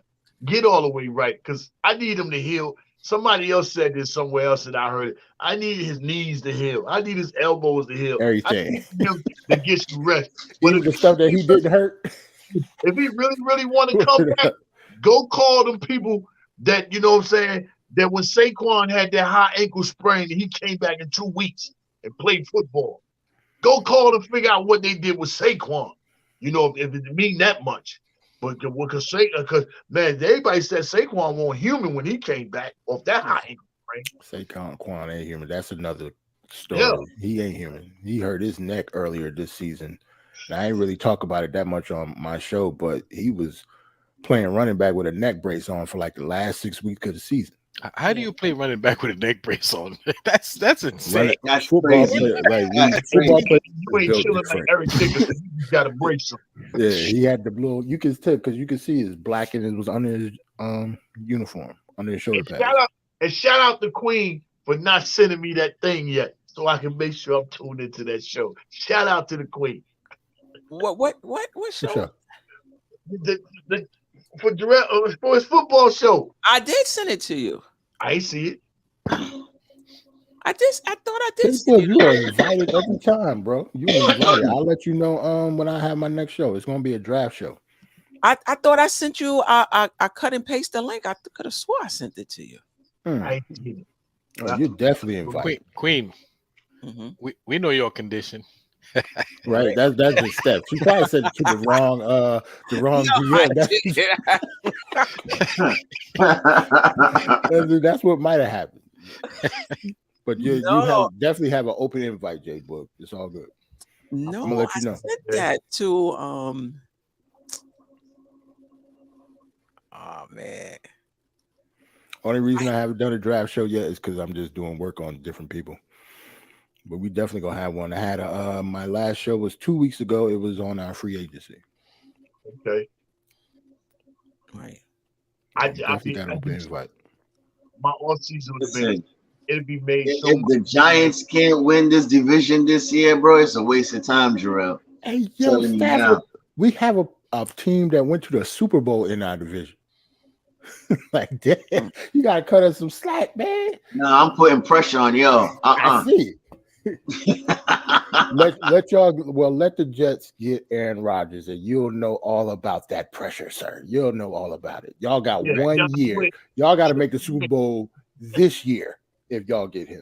Right. Which y'all can though, because that's you thinking about signing OBJ and Lazard and Zeke Elliott and all these guys. We better go to the damn Super Bowl. Y'all better do something. Jarrell, even better. There are 2 teams in our division made the playoffs. We found a way to get in. And we still gotta win too. We still gotta win. Salute to the Vikings. We said the Vikings. We sent them packing. All we gotta do is give up a second round pick and another fourth round pick the following year and go get that man. You know that man is. But if you come over here, you can't wear that number 10. That's Eli. D-Hop, yeah. Go get D-Hop. You got issues. You got problems. If D-Hop is over here with Waller and that boy Hodges and Saquon, and we beat up that defense, I'm gonna get you on the show, J. Bud. We're gonna talk about all that. Did the Mets win today? You see the Yankees? You see all rise? All rise, Judge. The Yankees one I know that 5-0. I think what we did when I last we bust up them Giants. Almighty for that said no to D Hop. AF, come on. How you gonna say no to D Hop? Why? Because he's old? You need to do this 30. We got one of the youngest teams in the league. We okay with a 30-year-old wide receiver. I'm good. We just got to figure out how to pay him. That's all. But yeah, I'd make the trade. Especially a possession guy. I ain't gonna lie to you, my eyes is on Daniel Jones this year. It should be. You got a lot of pressure on him too. Honestly. Yeah, no doubt about it. Yeah. All right, guys, we out of here. I appreciate you, Jarrell, Stafford, Don, Ajay, J Boogie. It's always a pleasure. Thank you for blessing us with that song. Thank you, Queen. Thank you, guys. All eyes on us. No doubt, man. No doubt. I appreciate y'all.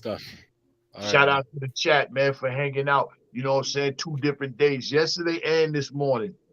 Yeah, definitely. I definitely appreciate the chat. I see some new people in there too. I appreciate you. If you haven't subscribed to the channel, hit that notification button. Jarrell has a football show. If you guys are interested in that, that link is in the description. And if you're interested in the equipment that I use, the mics, the cameras, all of that stuff is in the description as well, along with the affiliate links. So if you're a content creator and you're looking for mics and mixers and whatever, everything I use is in the description, including my mobile pack. I got a mobile pack, so when I travel, I can still create that. Her face lit up when she did it.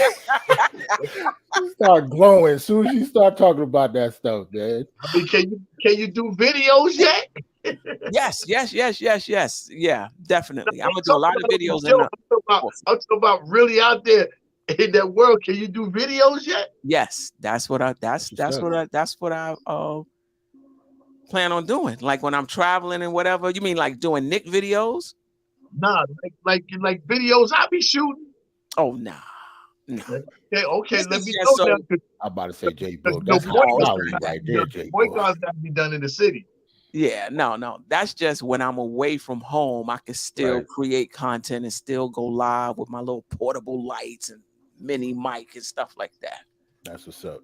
Yeah. Hey, J Boogie, you gotta round up me, Freezy, Uncle Fully, all the people in South Carolina and do a video down here, bro. Man, I think you've been leaving us out, man. Where you at? I'm in Spartanburg. Do I got your map? No, not yet. You were supposed to. Man, that's on you, man. Jay Boogie said, I'm the talent. You called me. You know what I'm saying? Nah, hey, I'm gonna get Queen to text me your map because I don't think I have it. Oh, I do have it. I have it. Yeah, because I reached out to Freezy when he was unable to make it out. And Freezy was unable to make it. Divine was unable to make it. You know what I'm saying? So I know I got this 1973 that's coming up, and I already know the ideas. I've talked to the florist people. I'm gonna get them in red, white roses. You know what I'm saying? And 1973 hanging up on the stand, and I'm gonna get some more roses that's gonna be orange and blue. That's gonna spell Knicks.